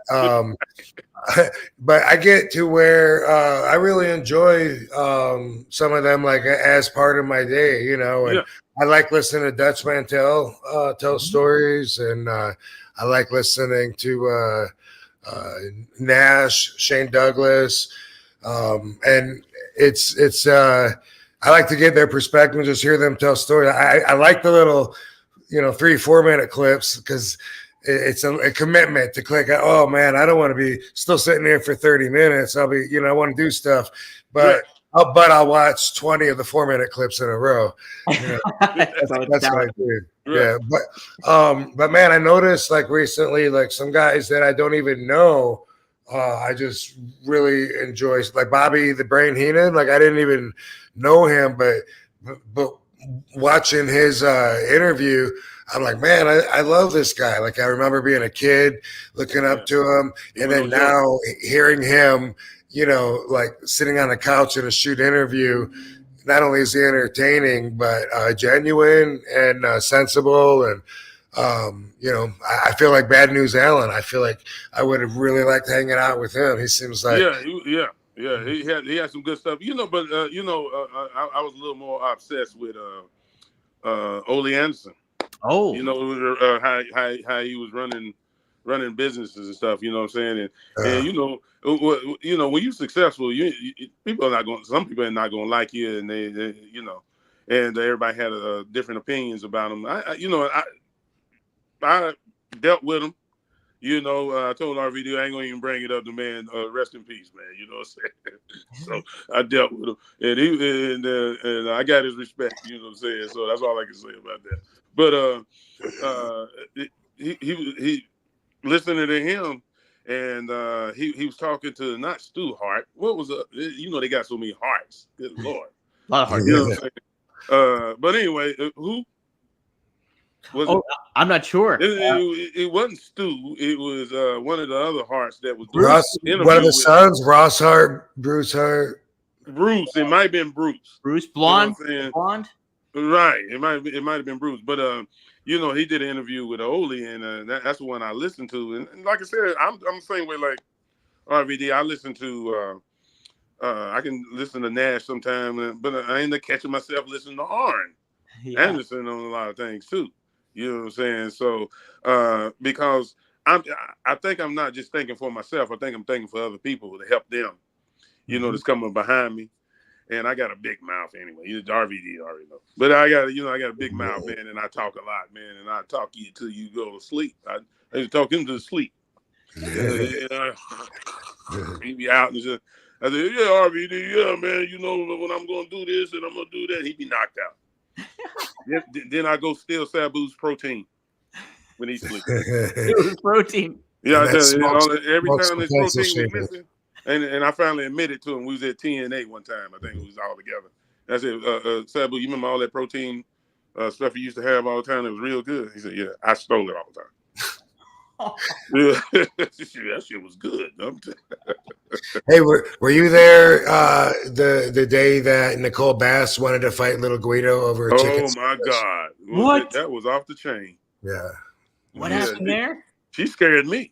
Yeah. So hey, she was big, bro. I think it was his, and he left it out, and she ate it. And I thought that it was for just anybody, I guess, something like that. Right, and he was hot, and he was going to fight her over it. I don't care. I don't care if she's a woman. You know, that was funny. You know, I used to get food from Guido because you know he always watches how his weight all the time, and you know we have pizza or something like that. I said, Guido, I wanted this pizza. So I was like this. I said, Guido, you know, come on now. You got to watch those calories. You know, Mustafa don't really care about it. You know, I just care about, you know. He said, even though he's going to get up and give it to me too. He would get up and run while we're on the road and shit. He would get up and run while we're all sleeping in the hotel room. Like, get up at 6, 7 o'clock in the morning, whatever he had to do. He's crazy. I mean, that takes a lot of something I don't have. I can do all that. I can eat his food, though. I know that. Oh, man. Well, we got a couple questions for you, Mustafa, too, here in the chat. So, One Boss Gaming One says, hi, Mustafa, ever contacted by WWE or WCW? Obviously, you worked for WCW. But did WWE ever contact you later on? Man, my brains wasn't right. To really give it back, and my discipline is terrible. Except when I come to working out, I work out in a minute. I ain't got no, man. You gotta stop smoking. You gotta you're drinking. You can't be drunk. You can't be this drunk at this time of the day. And man, I just didn't have. And plus, maybe people say, well, maybe you wasn't talented enough. Who cares if I was or not? You know what I'm saying? What I'm trying to say was I ain't had no discipline enough to go up there. Yeah, and do it, like that. Because tell him RVD knows shoot. It's just it's the same. Yeah, it's the same as for me. Like people are like, just imagine what could have happened if you wouldn't have got pulled over for the marijuana. Yeah. And I'm like, considering where I came from, I made it pretty fucking far to get where I did. You sure did. I wasn't the guy that didn't have the marijuana, but everyone tells their own story about it, It was. Right. Imagine if you wouldn't have been driving and smoking. I wasn't, motherfucker. You don't even know what you're hating me for. Right. Hey, I was thinking about this. One time we're all, I don't know, in a little huddle in the dressing room back in the ECW days, and Tracy Smothers, this love Tracy. It was so funny. We're all talking, and then he reaches down into his sock, and he pulls out like a ball of aluminum foil, and he unwraps it. He's like, "Hey man, you want half a chicken sandwich?" Yeah, I'm like, "No, dude, no." I got it in Charlotte on the layover, man. How long has been in your pockets? You know, one time he tried to give me something. One time we was in Smoky Mountain. I said, "How long has been in your pockets?" 3 days. I said, "Well, no, none of that. No, I'm good. Go on and kill it." You know what I mean? Hey, someone asked, how did I come up with the Daminator? Oh, Jesse. And I just remember before my very first ECW match, you know, I had seen footage of it. And so I knew it was hardcore, and I knew I needed some hardcore moves. So I was trying to think of moves that I could do that I hadn't done before. And one of them was like, you know, maybe I could throw a chair up and then do a jumping, spinning back kick. Yeah. The chair into his face. Yeah, I didn't know it was going to be a finisher and win me world championships and shit like that. Right. But that's how I came up with it. And I don't know how we got the name. Probably Joey Styles. He usually named my stuff. Would he just name it on air, or would he name it with you backstage or something? I think that Joey would. Well, some of the stuff would be him literally calling out what I did, and then that would be the name of it. You know what I mean? Like he'd say RVD with a corkscrew 360 leg drop, and I'd be like, that is what I did. You know, so some of them would be like that. You know, if he's RVD with a jumping, you know, with a jumping sidekick, fucking whatever, and I'd be like, yeah. So a lot of it was like that. The 5-star frog splash. I don't remember. I think he came up with that, like calling it. I think, and I'm not really sure about the Van Dam. Maybe I probably did call it the Van Daminator because I heard that and I liked it and wanted to attach it to something. So I probably called it that, but I don't know for sure. Yeah. Wow, that's pretty neat too. Seth just chimes in again. He says, "Mustafa, you're a much more chill dude than I imagined. You were scary as hell in ECW. Respect, bro." There you go. Hey, you know what was funny about me was I realized, I said, man, all this talent up here, man. And I said, well, what am I going to do? And I remember, you know, when I was growing up, that I watched Mad Dog Buzz Sawyer, a couple of things, you know, how he was doing. And I bit off of Angel Neihart. I bit off of Brute Bernard back in the day. I'm going back now. I'm going back. I bet y'all don't know about that one. You know what I'm saying? So, I would bite off of the crazy people because I always thought that some guys talk too normal. You know, come on, man. Y'all ever been into the pen or something? You know what I'm saying? You don't talk like that. You know, I was going to commence the whipping. You know, come on, man. Nobody talk like that all the time. You know what I'm saying? That's some people's style. You know what I'm saying? So I said, let me go and do this crazy stuff, man. So I get that head going, and I still like doing it right now. I feel good. But, you know, and that's what I would do, man. You know what I'm saying? Have fun. I just have fun with it. Yeah. And I just want to have fun in wrestling and make money. I didn't want to go through all that. Well, you know, this guy over here, he comes from Brazil and he needs to be worked in. I ain't want to do all that. You know, is he going to make some money? Can we make money together? You know what I'm saying? That's how I was. You know what I'm saying? Yeah. No, it's good balance. Good balance. Stellar Steven, thanks for the $1.99. He says, met Sabu again in Richmond, Virginia. One of the coolest. Yeah, we like Sabu here. Big fans. Hey, man, Mustafa's cool. Sabu's cool. What, you know, you're saying my circle of friends. I'm not going to bring crazy people. You're getting a sneak peek at who RVD really likes to hang out with when he's at the shows and can hang out with everybody. You know, you get to see who my friends really are. Right. Yeah. Mm-hmm. And yes, of course, Riddle and I smoked. Of course. Yeah, of course. And in fact, when I first met him, it was at a marijuana fundraiser. That's right. Yeah, I was a I don't know, a member, but also a. You better be a member. Yeah, no, but for this particular group, okay. That was the damn, what the hell is it called? Now I'm forgetting what it was called because I haven't talked to them in so long.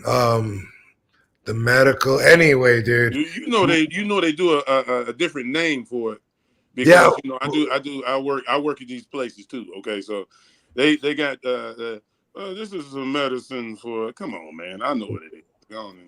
But they do the big words. My friend was the president of it. Right. He's not there anymore, so I haven't been. But I used to always be a supporter of them. They get laws changed a lot. And anyway, they also used to do an annual party at the Playboy Mansion. Yes. And that's where I met Matt Riddle, and we smoked in the grotto when I met him. I knew him because I watched The Ultimate Fighter, and he was just on there recently. Right, yeah. Yeah, that Dana did him wrong, man. Because it's a taboo. Because they got on the brothers down there in Stockton too. The Diaz brothers. Oh, Nate and the Diaz brothers. Nate and all them, and Nick, they like to smoke. Nate, especially Nate. Mm-hmm. So and we don't. But you let people do roids up in there. You know what I'm saying? You let them fly through and say and that damage your body. That's really damaging your body in the long run. They test for that, don't they?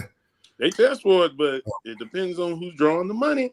They'll let you go. Ask Bones Jones.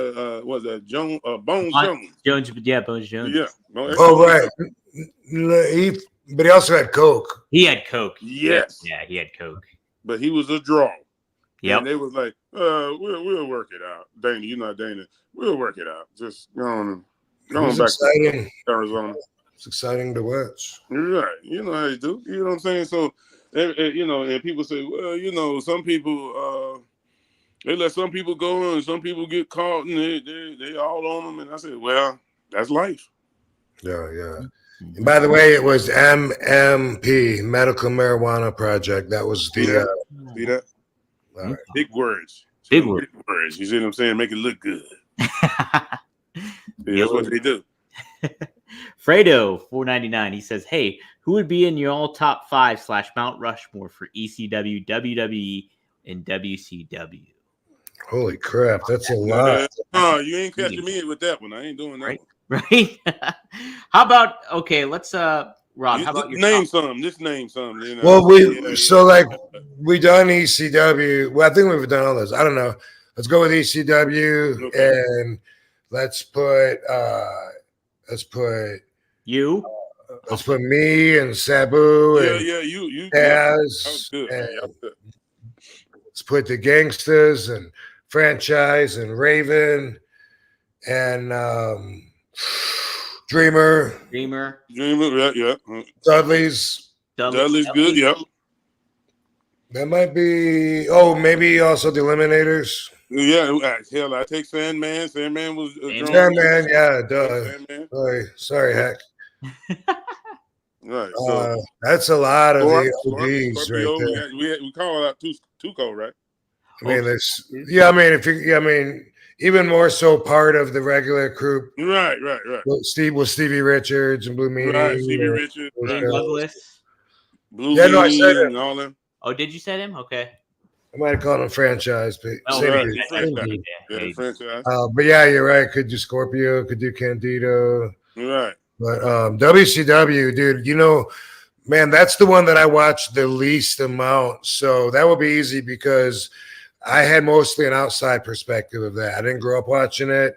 I was there for a minute, but I was so green that, I didn't have anything in proper perspective. But I thought that the top guys there were like Ric Flair and Sting. Mm-hmm. Right. And damn, I thought it was going to be easy. Those two. Back then had Arn and then the Four Horsemen thing going on, and there was so many different horsemen because they had Barry Windham and all them. Had Barry, Nash and all them. That was draws. Yeah, I was gonna say NWO. Like if you go Nash and Hall, Diamond on the Dallas road. Page, DDP. Yeah, that's true. Harlem Heat. Yeah, Harlem Heat. Yeah. Harlem Heat. Yeah, Vader too. Right. Sure. Yeah, there's a lot of options. Big Paul White was there. The Giant. Yeah, the Giant. He went over there. Yeah. The Cole Twins. The Twins. Remember the Cole Twins? The Cole Twins. What happened to them? I don't know what happened to them, man. Yeah. I don't know. They was cool. It was cool. Yeah. So we gave some top 10s. There we go. We gave some top 10s. Right. Yeah. Bernard, $5. Thank you. He says, I feel like I reach a level where being around drug-free individuals is extremely limiting, both spiritually and mentally. Can you guys relate at all? Well, I've been clean and sober since I'm 60, so I was age 42. Wow, and, really? Man, I'm still high. I'm still high. Yeah. You know what I'm saying? When I walk around and stuff. And I don't judge nobody though. Mm-hmm. You know what I'm saying? Because the fellas want to do something. They say, hey, Mustafa, no, I can't do it, but I hanging with you. Let's go. I get, smoke be going by me and stuff like that, but I just can't do anything. Because I know I go back to total destruction. It's not, but like I said, I don't knock nobody. Hey, dude, do you, man? Shoot, I remember we went to this place one time, and I don't drink no more, so I didn't get down like that no more. So the two guys ordered the beer, me and this another guy, we didn't want nothing, you know what I'm saying? We wanted to just eat stuff. So it's a drinking trip. Right. Hey, RVD, you know what happened? They started questioning why you don't drink.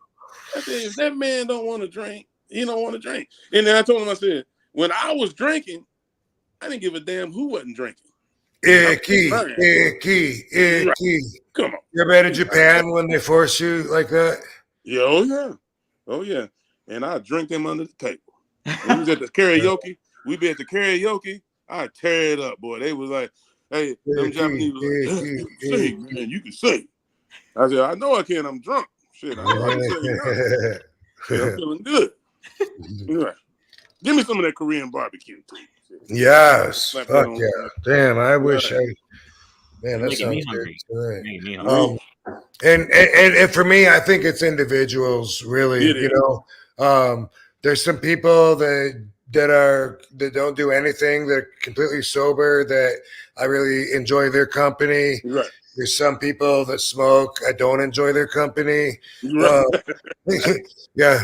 Overall, I feel like people that maybe it's because I smoke weed. Overall, I feel like people that smoke weed, especially if they're tapped into that hippie love vibe, I feel like that I'm going to get along more, with them, smoother, with less conflicting. Right. Yeah. So I will say that, but overall, it's individuals. Yeah. Right. I agree. Peer pressure. If you're doing it because you want to, do it. Yeah. If not, don't feel all threatened or something. Yeah. You know what I mean? Or anything. And then I'm not gonna preach to you. I'm the last one in the hell. I'm terrible preacher. I would even try all that. You know what I mean? Yeah. I talked about saying I wouldn't push, it on somebody, anything, because I don't give a fuck what they do.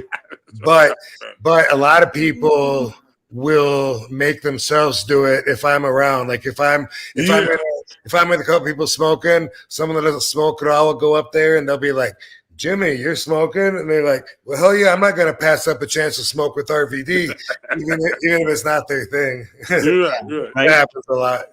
You're right. It definitely depends on the individual, I would say, too. Yes, definitely. Absolutely.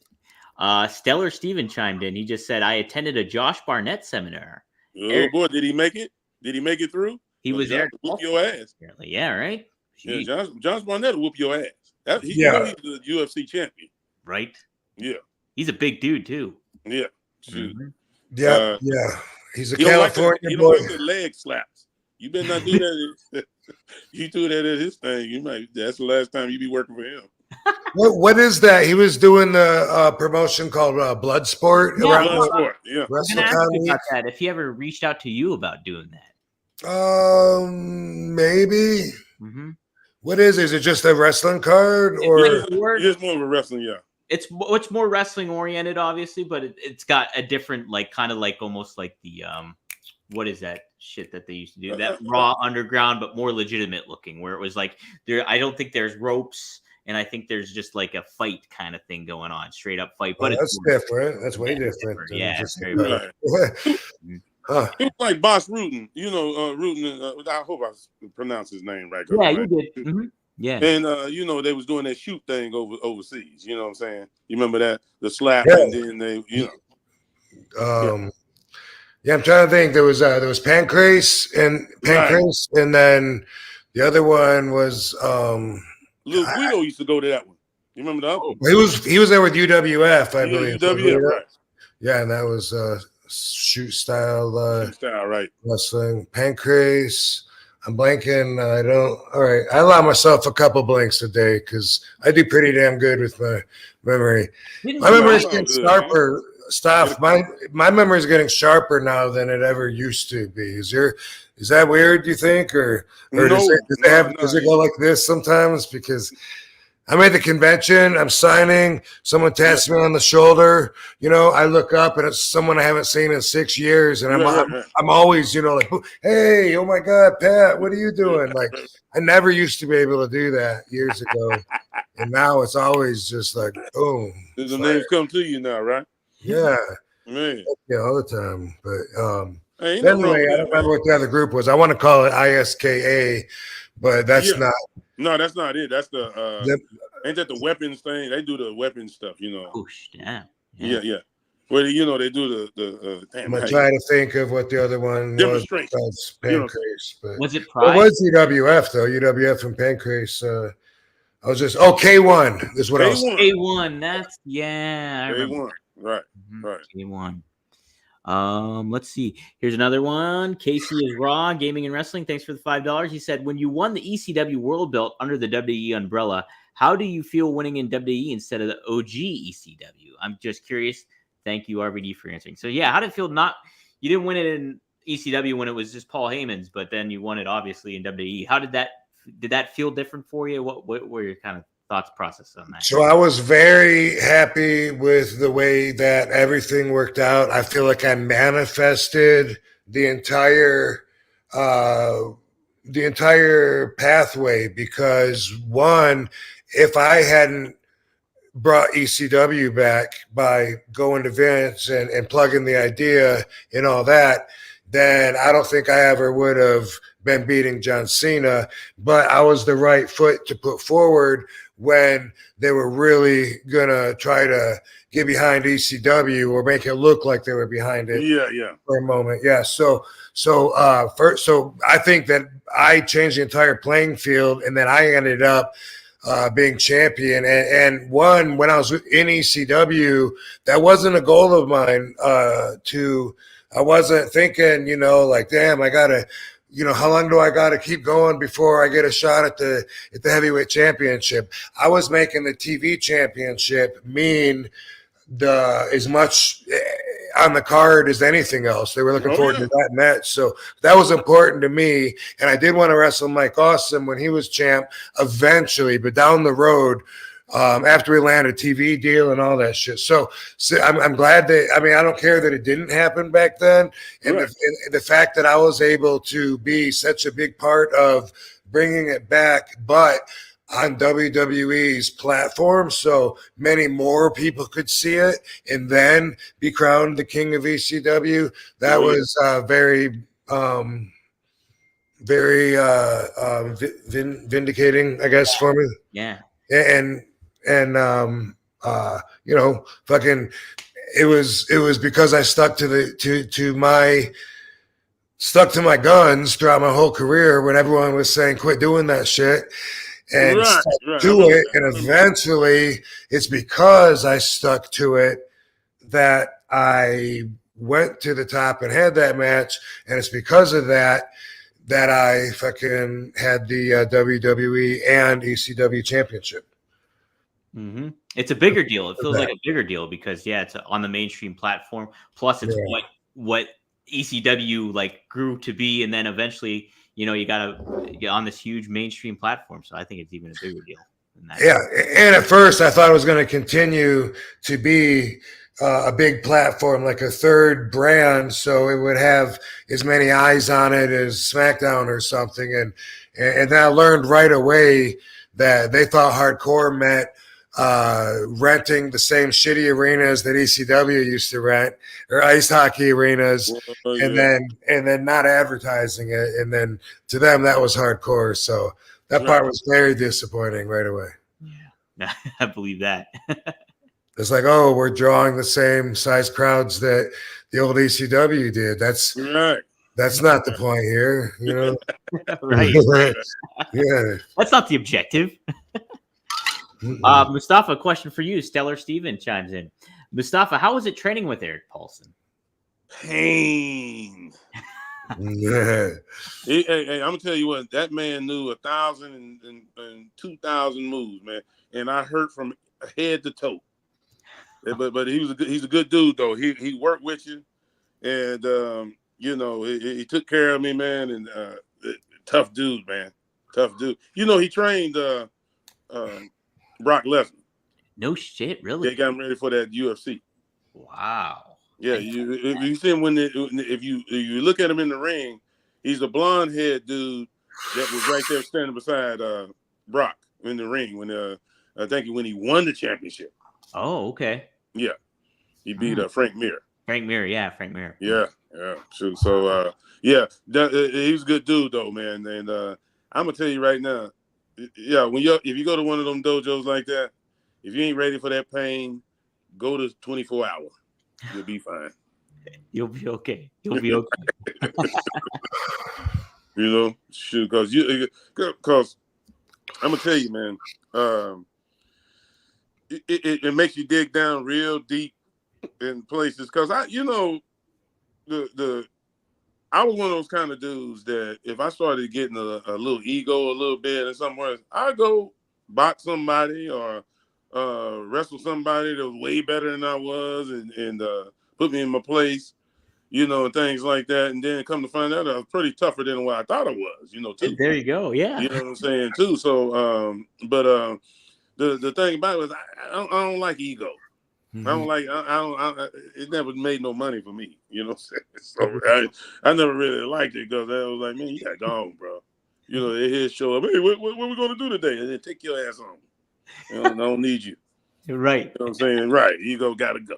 Ego gotta be gone. Right. Gotta go. Can't make no money with you. Right. You know what I'm saying? So. Here's a question for both of you guys. Rev Robin asks, any Axl Rotten stories, good or bad? Axl Rotten stories. RVD, you got anything? Because I got a good one. Well, I think of my first ECW TV match. I wrestled Axl Rotten the first time I was at the Philly Arena, and he was so over with that crowd. I was surprised because I wasn't used to them, the fans booing me or turning on me because, I was down there in Georgia saying, come on, everybody, get everyone to clap, USA, all that cheesy stuff. And then here I am.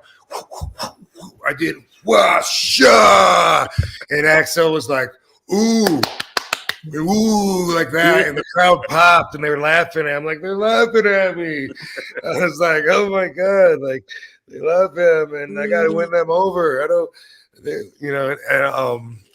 I liked the match, but it was I learned right away like that him out there, his craft, let's say, was really important to him. And it was like he knew, because it was like I was just so young and green, intimidated, even nervous about being introduced there with my rosy red cheeks to EC Dub, and it made me feel like this is like I'm in his house right now, and I respected him for that. And he had the bat wrapped in barbed wire, and really The only other story I could think of was the one with him and Candido sharing. You know where I'm going? Oh yeah. Oh yeah. Oh yeah. Yeah. A syringe. They're both gone. Yeah. Right. Mm-hmm. Oh yeah.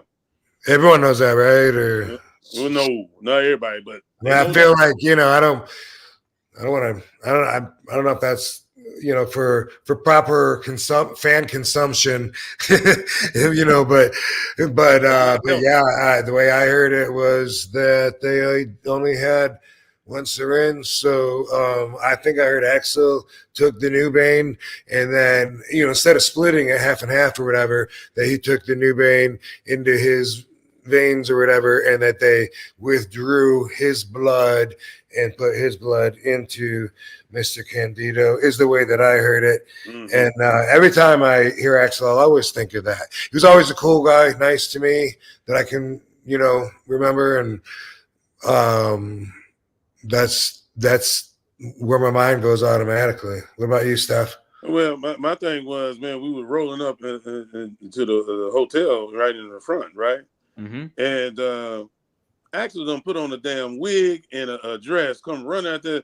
Mustafa, I love you. I couldn't recognize him at first. I was when I found out who he was, man, I was gonna kick his ass. I said, man, you got me, bro. Mustafa, I love you. He had a wig on and his dress, and I said, man, I'm gonna kick your ass, bro. That's the one I remember the most. He's good. He was cool though. He was cool with me. You know what I'm saying? We were cool. Yeah. Right. Sounds like a good river there. Yeah, well, he got me. I didn't tell you that. I still remember that one. Right. Unsweet Tease, thanks for the $5. He says, good to see you guys. Mustafa, do you have any good New Jack stories that may not have been told before? Rob, we need to see RV Bro tag team in AEW ASAP.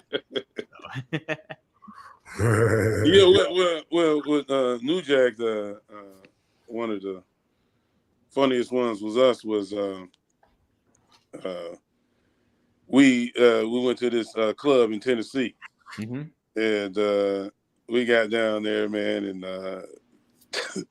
the guys come in and say, that's the gangsters. So then, some of the people were happy, and then this one guy, he just didn't like Jack. You know what I'm saying? So Jack hit this dude, man. We went out in the parking lot, and the guy said he acted like he wanted to fight again, right? But I guess Jack caught him pretty good, So the guy said, and then he just left. He didn't say nothing after that.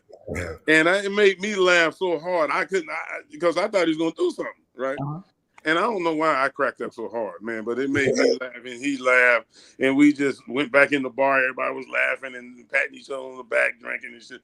So that was one of the funniest stories to me, I thought. You know what I'm saying?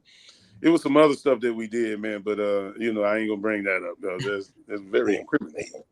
Right. But, not fit for right. YouTube. Fan consumption. Yeah. Right. Mustafa, do you remember we talked about this on I think it might have been our first episode, Rob, was when New Jack hit Junkyard Dog. Do you remember hearing about that, or were you around for that, Mustafa? I heard about it, but I wasn't around, man. But, yeah. Yeah. Yeah. Okay. No, I'm curious about that too. It was an ECW show in Atlanta. I wonder if you were there and just not in that part of the building. At that time, it was like I was gone. I was gone. Okay. I heard about it. Mm-hmm. Because what I was told was, they had got kind of close, and Jack, thought that just like Dusty Rhodes, you know what I'm saying? Everybody got you have these heroes kind of thing, and then when you finally meet them, they're not quite what you thought they were. Mm-hmm. So, okay. And I ain't laughing at Jack, because Jack, when he get upset, you know what I'm saying? I try to tell him, I said, Jack, no, it might not be as cool as you think, because Gene had smartened me up on who was racist or who was dumb as hell, didn't know how to draw no money, or they didn't know how to make money, and the dumbest bookers to the smartest bookers, promoters. You know what I'm saying? So who like little ring boys?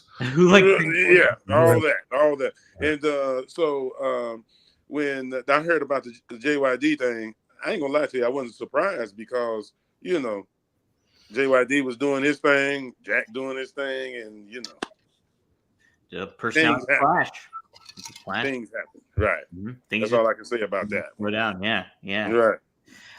Real quick stuff too. I wanted to ask about being in Smoky Mountain with the gangsters getting started, and Jim Cornette being an influence on some of that aspect, and that being such a controversial role in that territory and everything like that. How was that being in that kind of element? Well, we had D'Lo Brown with us too. Yeah, that's right. He came along, and I always said this though. I'm gonna say this part first. I always thought D'Lo would go further than us because D'Lo was more corporate, and I'm not putting that in a bad way.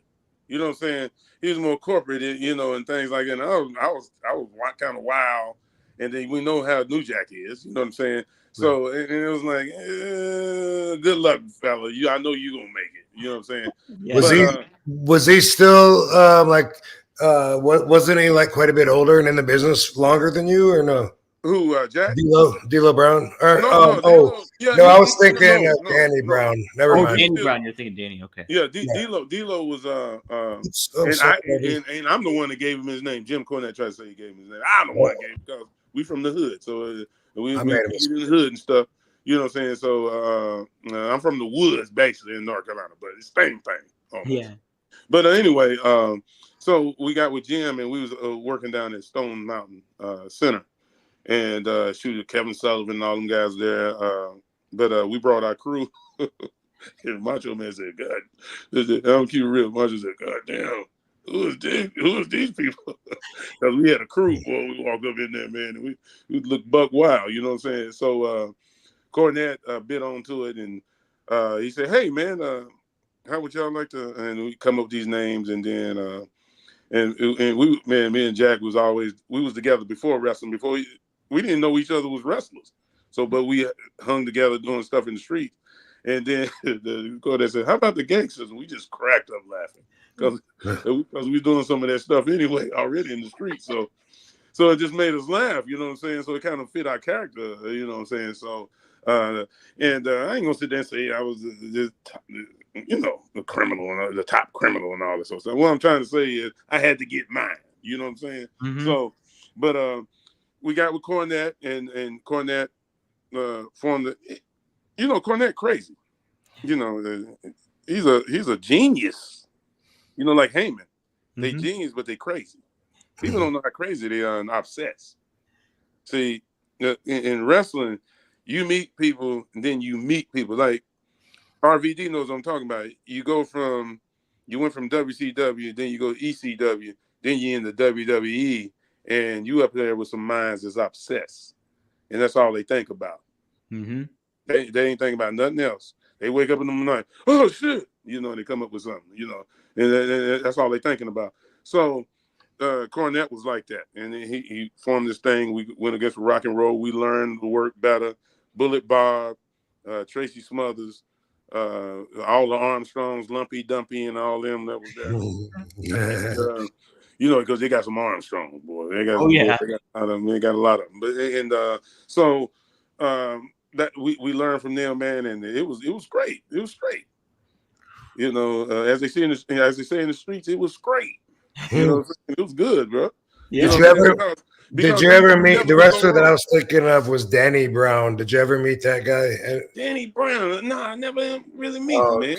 He was a friend of Eddie Mansfield's, but also I saw him in Charlotte when Manny Fernandez was booking, and right. Yes. All right. Yeah. I don't know why I pictured him when you were saying D'Lo Brown, but anyway, you're covered. Manny Fernandez, that's another character, man. I always like Manny. You know what I'm saying? And some of the other guys, Manny fuss too much. And I said, but I'm learning though. So I learned a lot from Manny myself. Right. Shoot, yeah. For sure. Another statement that Stellar Steven says, he follows up. He says, I got Josh to cross heel hook me after the seminar. So there you go. How about that? I bet you that was fun. I bet you, yeah, that was a real hoot.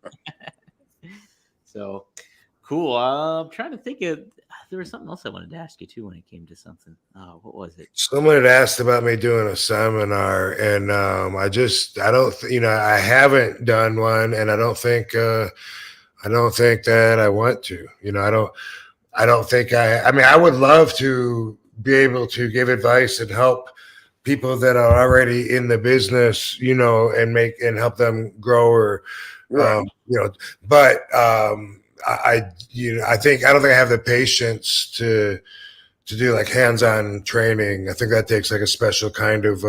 Yeah, don't do it. Don't do it. Yeah. You go. See, I'm gonna tell you why. Mm-hmm. You were one of the real good ones. It's kind of like Magic Johnson trying to be a coach. Or like, yeah, they always kind of like, you know what I'm saying? It's kind of like Larry Bird was the only guy I know that was successful in the NBA. And then it's some of these guys that try to coach NFL that's real good. And RVD's one of those guys that's real good. And hell, you don't have no patience. Maybe, and it's okay. You know what I'm saying? It's okay. Do you think maybe it's because a lot of what's natural to me, I don't understand why someone else doesn't get it? No, you drew a lot of money, motherfucker.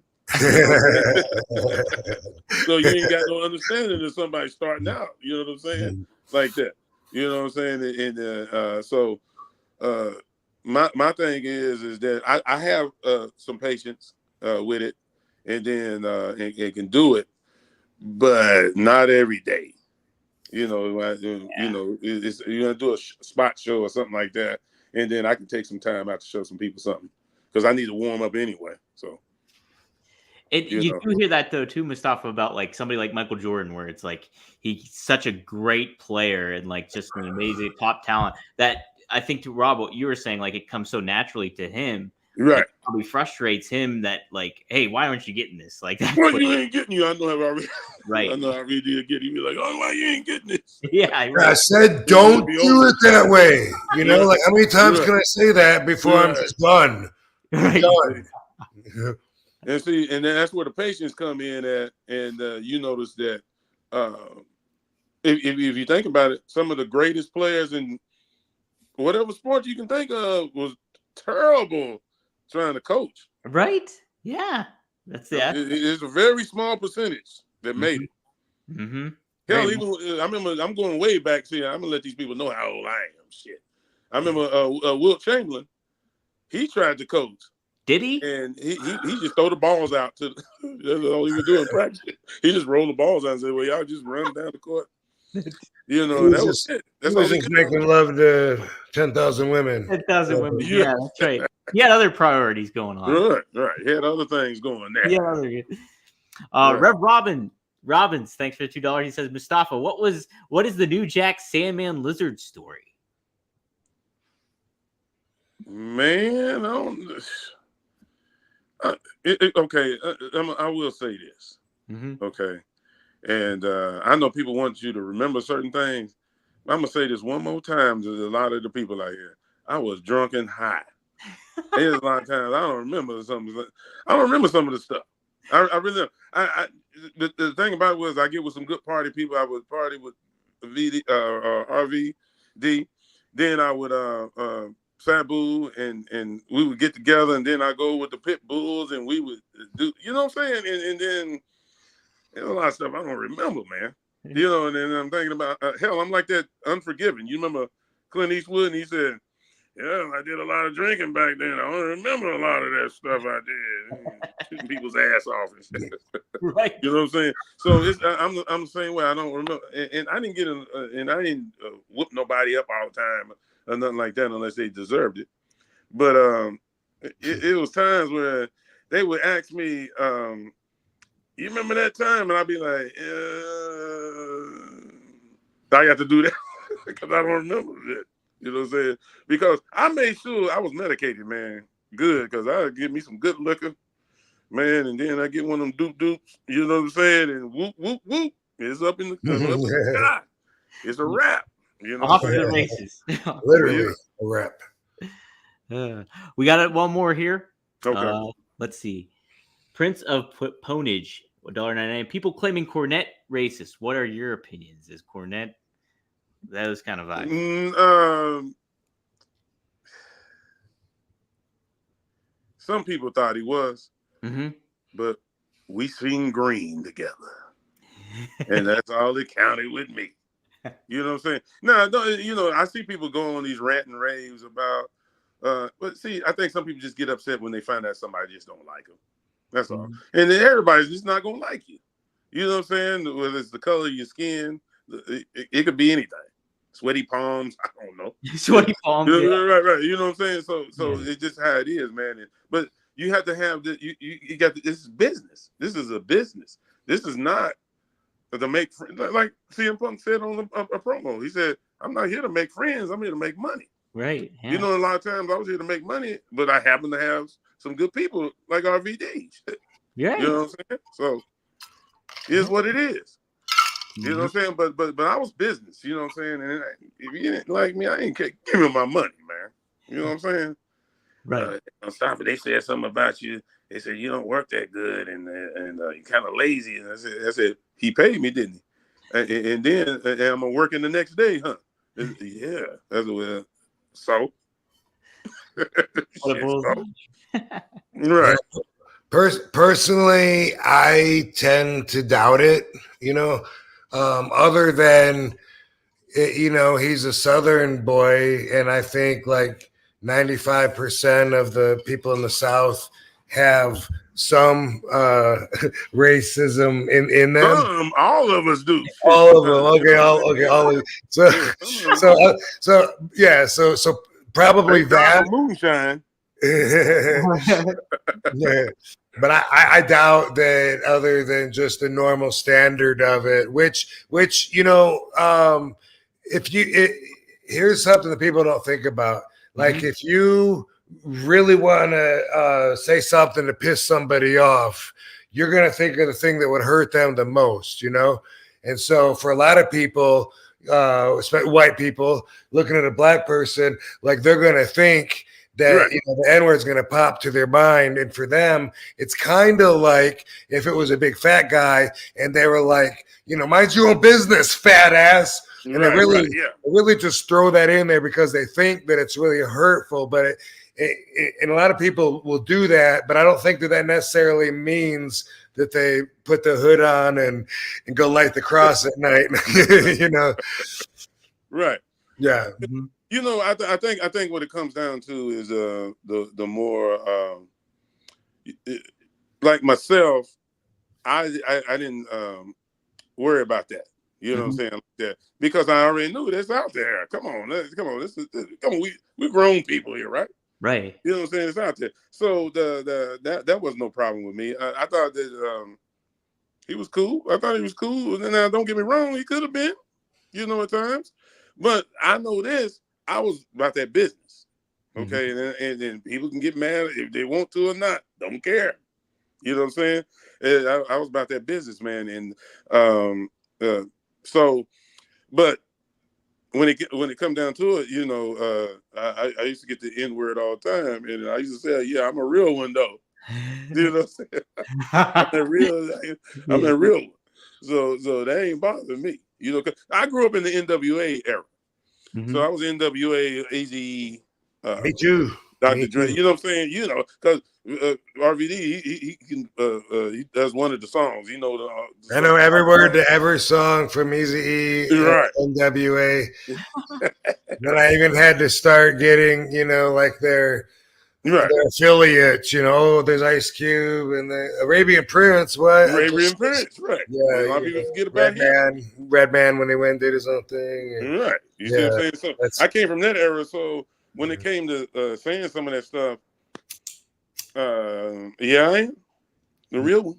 You know what I'm saying? So, but I need that. But you know, like I said, it's about the business though, man. You know, when it get down to it, and some of those guys would just because something might not go right. See, there's another thing you got to remember too. When sometimes it don't go right, then they'll go there. Right. But if they making their money, they ain't even thinking about the dude like that. You feel me? Yeah. Right. I always like to point out, that I see the bigger picture always more and more, and that's always the better, because it's got more information, the bigger picture. But Right. But so I'm always, saying like we're on a movement. We really haven't gone that far since like it was illegal to be black. Right. And let me put it this way: Mustafa was born, and for like the first till you were probably 6 years old, that was segregation. It was segregation. Right? Yep. Yeah, that's amazing. Right. People think it was centuries ago. It wasn't centuries ago. Yeah, you can look at on our birth certificates, and so my grandmother and my mother, they were colored. Okay. Wow. I was a Negro. Okay, and then well, my cousins after that was Afro Americans. they just switch it up, and so I accepted black, man. You know what I'm saying? I'm a black man. You know what I'm saying? And then they got the African American thing going. I ain't quite feeling that either, but it's all, it's each his own. You feel me? Yeah. So, but if you if you say black man, thank you. You know what I'm saying? That's because that's what I feel like I am. So, but the thing about it was wrestling broke barriers because, am I right, RVD? Look at all from everybody. Yeah, from everybody, Mexican, you name it, was wrestling in the 30s and the 40s. Yeah, they're all colors. Yeah. Right. Yeah. It talks about that in the Sheik's book. Breaking barriers, even though everybody else was going through what they was going through, but that's why I love wrestling, because I could go to a wrestling match, like we go to a wrestling match at Charlotte Coliseum, and man, you be sitting beside white folks, and we all sharing popcorn, laughing, high fiving, and all kind of stuff in the match. And I was like, man, this is what I want. This is what I want. You know what I'm saying? I like it like this. I kind of feel like there's a wrestler mentality where we feel like, whatever it is that you bring to the table, like that's what it is, like with Katie, like like her being hot or whatever, like I always feel like that's her gimmick, so I'm not, I've never been like one to fanboy, oh my God, because I feel like, that's what you do to use to get money and for business and capitalize on it, and boom, boom, boom. And like Sabu would look at somebody that was all scarred up the same way. I remember an actor that had scars on his face. Remember the heel in a James Bond movie that had the real big jaw? Not the old original one. I know you're talking about. But yeah, anyway, he was jealous. He was jealous of this guy. He said, man, I wish I had a jaw like that. I'd make some money.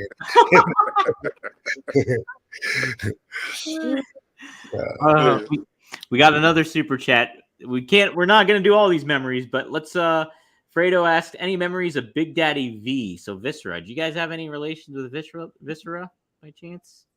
Yeah, man, absolutely. He's been around forever. So I met Vis when I was rolling through in '92, when I came through South Atlantic Pro Wrestling when Manny Fernandez. Oh yeah, that's right, huh? Yeah, yep. That's where I met Viscera, and then later on, and that's when I was 20 years old. Yeah, and then later on, like when we were both in WWE. He was telling me like, man, we always knew you were going to make it, man. He's always been like real supportive and real cool. And then he was on my movie, Wrong Side of Town. Yeah. Okay.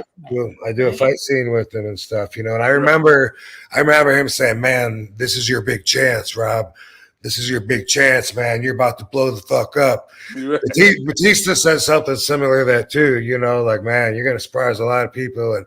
And then the director was wanting me to maybe star in this other movie that was like 7 times the budget, that was written by the guy that made Die Hard and all this. And I was like, fuck yeah, man, I'm going to be an action star. This is awesome. Right. And then just nothing happened. Instead, nothing happened. Instead that happened. Yeah, you know, crazy business, man. right? Yeah, but I'm not one of those delusional actors that's like, I just need to be seen. Like for me, I'm like, oh, watch something a little more recent, after I learned a little bit to act. But also they were gonna roll right into doing like parts 2 and 3 and fill them together, and then nobody wanted to work together anymore after doing it. But yeah, for a minute there, talking about ego, for a minute there, I remember when I'm driving to the set, from my hotel to the set, I would like not have a seatbelt on because it made me feel like an action hero. And I would just be like zooming, like speeding, going through everyone. Watch out, action hero coming through, baby, action hero. Getting yourself prepped. That's method acting right there, actually. Right. Yeah. Method acting. Yeah.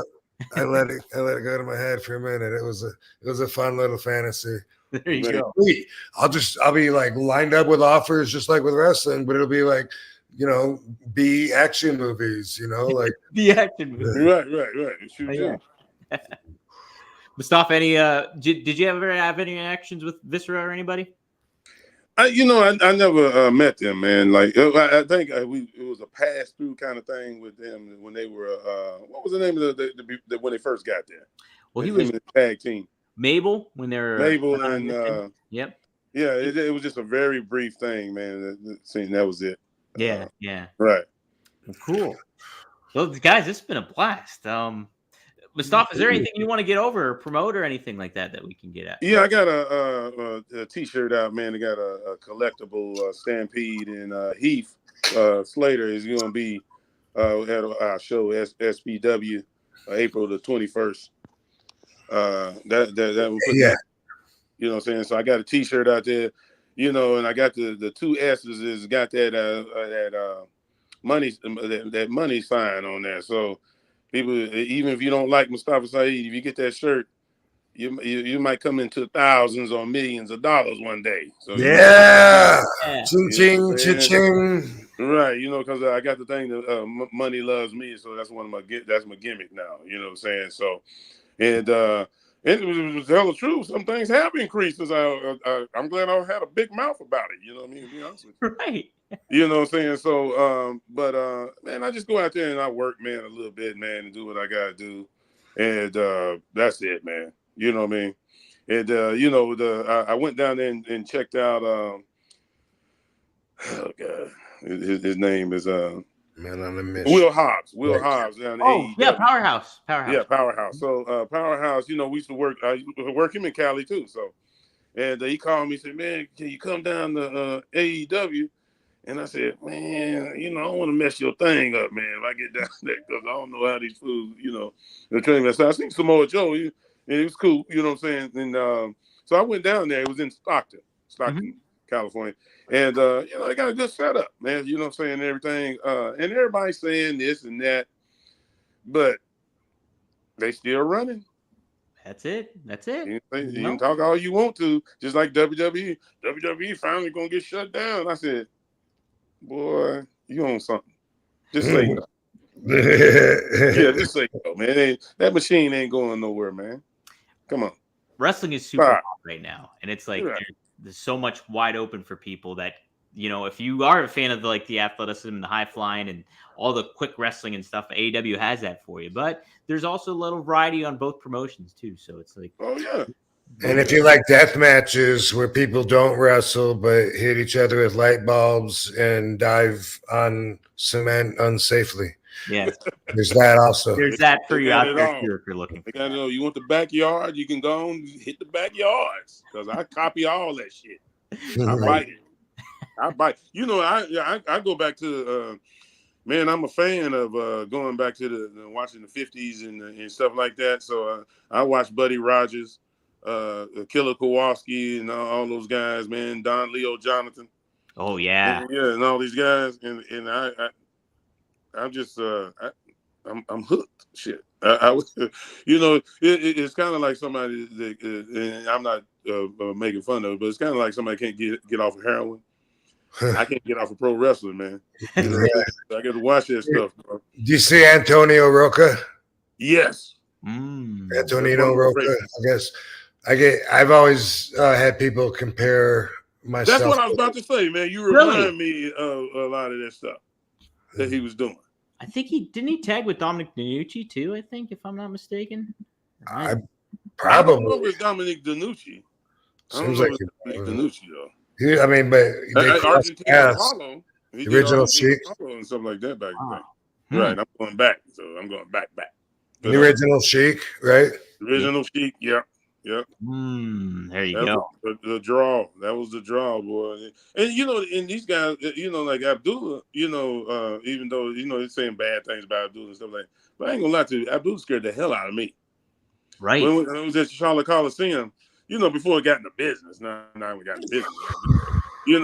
But when we was little kids and Abdullah come running out there, man, I took out running. I ain't no yeah. Man, I was about 11 or 12, man. I took off running, boy. It scared the hell out of me, man. You know what I'm saying? And I used to tell them about that stuff, when I went to Japan with them. And and everything. So the Sheik too, the original Sheik, man, dude, drew money, man. And I think that things get mistaken a lot of times because the fact is that this is a money-making business, and some of the guys that get up there and they get cut or whatever happens to them and stuff like that, they don't understand that, man. You got to get yourself in there. You got to get yourself in there where they can't get rid of you, for a minute. You know what I'm saying? Just stay up in there, do what you got to do, and quit worrying about these little small stuff. Right. Yeah. The little BS that goes with it all, for sure. Right. And use that towards life in general. Yes. Like, don't sweat the small shit. Yep. It's a great fucking lesson for the week. Exactly.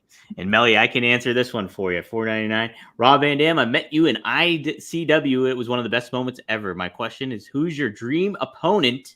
And when will we see you next in AEW? We'll see him next at 420 on AEW Collision. So be on the lookout for that. Rob, who would be your dream opponent? I know we've talked about that plenty of times on here, but well, I don't know if I have one guy. I don't usually do like fantasy matches, but I would like to work Swerve again. I really liked our match, and that was just the first time, and I didn't know him. Like, we would totally take it to another level. I would like to wrestle Brian Cage. I think it'd be cool to wrestle Jericho again. Wrestled him lots of times in the past. Christian, same thing. Yep. I owe Jungle Boy also a W. Yep. And so those are some names right there. Yeah, there you go. And people have been chiming in. Will Ospreay's been the big name floating around. Right. People drop that name a lot of times and want to see that. Oh, Shizzy. Yeah. Oh, Shizzy. All right. We got one more, and we'll close out with this one. Last question. Did anyone want to fight JBL after his clothesline? I don't know why it gave me Hardcore Holly vibes a little too much. Did anybody get ticked off at JBL's for his lariat? I mean, you guys know Stan Hansen. I mean, that was who? Yeah, I worked Stan Hansen, so I mean, it wasn't no big deal. I mean, he throws it stiff, and don't be in the business if you can't take it. That's it. Yeah, there's certain moves that you just know are going to be real stiff, right.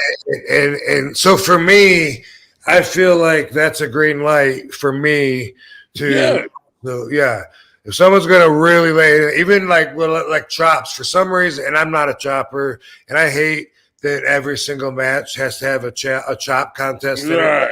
Yeah, I don't like that. But for some reason, there's certain wrestlers they think it's okay to chop hard as hell, so the handprint is 3 inches deep in there. Right. But then they don't want to catch a kick upside their head. Right. Yeah, I don't go for that. I say, tit for tat. And speaking of titties and tater tots, I think maybe that's what I'll have later on. Ooh, what a combo that is. Dude. Hey, but I was when I worked Stan, and I knew Stan was going to be like that. Brutal. He was so brutal. And but I was so green in the business at the time. I thought that was normal. Mm-hmm. So they would ask me, man, how you feel? And I said, shit, good. You know what I'm saying? So because I did some contact stuff myself in boxing and stuff like that. So you got hit upside my head a few times. And when the kicks and all that, they were stiff. It was okay. It was okay. Real stiff. One time when Stan was but if they was trying to really hurt you now, that was a difference. That's a difference. Or not trying to hurt you, but being careless. Yeah, it could be careless. And I had this one shot. Where, say for instance, you get knocked upside the head, and like the dude didn't really care. I would do the short shot to the ribs. I got that from Johnny Valentine. Nice. So I do that short shot, and you see all the air be gone, and they go to Alaska somewhere. You know what I'm saying? All the air would go to Alaska. Yeah. One tour of Japan, like I was so excited to be there, and it was like maybe the second night in or something. Stan was my partner, one of my partners, behind me on the fucking apron, and he, for no reason, just to be a bull, he comes in from behind me and puts his hands on my head and just pushes me sideways out of the way. It just comes in, and he was like that, but it kinked my neck. And then it was sore like the entire tour. And then I felt limited. Like every night I was feeling like, man, I wish I was at my best, but this asshole, when I was young and green, I mean, that's how I felt. And I still do now, looking at the bigger picture. I still feel like that, and I get that's him. That's what got him over. But still, that is totally, he didn't give a shit. He didn't. He didn't. He hit you, bro. I remember one time he threw me off and he gave me that back elbow. He knocked me in the next week. Boom. I ain't gonna lie. I flew down and I looked up in the lights and I was like, okay, I'm good. He grabbed me. It was like a tornado when you work, because that's where I learned that I don't have to wrestle like my technical stuff. I knew that wouldn't draw a dime for me, at all like that. So I had to do the kicking and punching and running around, the brawling and stuff like that. And he gave me the green light, after I got in the ring with him. So I was like, okay, this is me right here. I can do this. I can keep going like this. Mm-hmm. But all that headlock takeovers and arm drags and stuff like that. Now, it played its part. Don't get me wrong. Don't get me wrong. If you do it rough style, I like it like that. But when you had to do it and you had to be technical and really, I take that. Some people, and then the dynamic of punching, kicking, or doing just laying it in is fucking different for everybody. It's less right. Mm-hmm. Like I can chop and make it sound off without even touching it. Right. Mm-hmm. You see what I'm saying? I can pop you back your neck, and then you wouldn't even feel it, but it'd be like a pop. And people, ooh. I knew how to do both ways because Gene Anderson whooped my ass both ways. Shit. I'm gonna tell you, you know what I'm saying? So I know how to do it, shoot style and work style, you know what I'm saying? So right.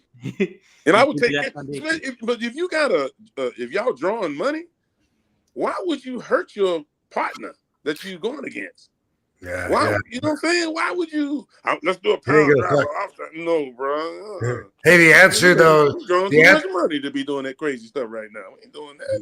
Yeah, I mean, I wasn't worth very much back then. Right. You know what I mean? Hey, but the answer to that is not that I know of. I don't know of anybody ever being mad at JBL for throwing a stiff clothesline. Yeah, no, I thought shit. This is what they do. Yeah, that's the name of the game. It ain't ballet. Maybe Blue Meanie. Yeah, because I know they had beef. Yeah, that was ugly. That was like a bullying aspect too. I think to it too. I think if I'm not mistaken, I don't remember. Yeah, I think they get mad. A lot of guys get mad, and they see that Blue Meanie was a threat.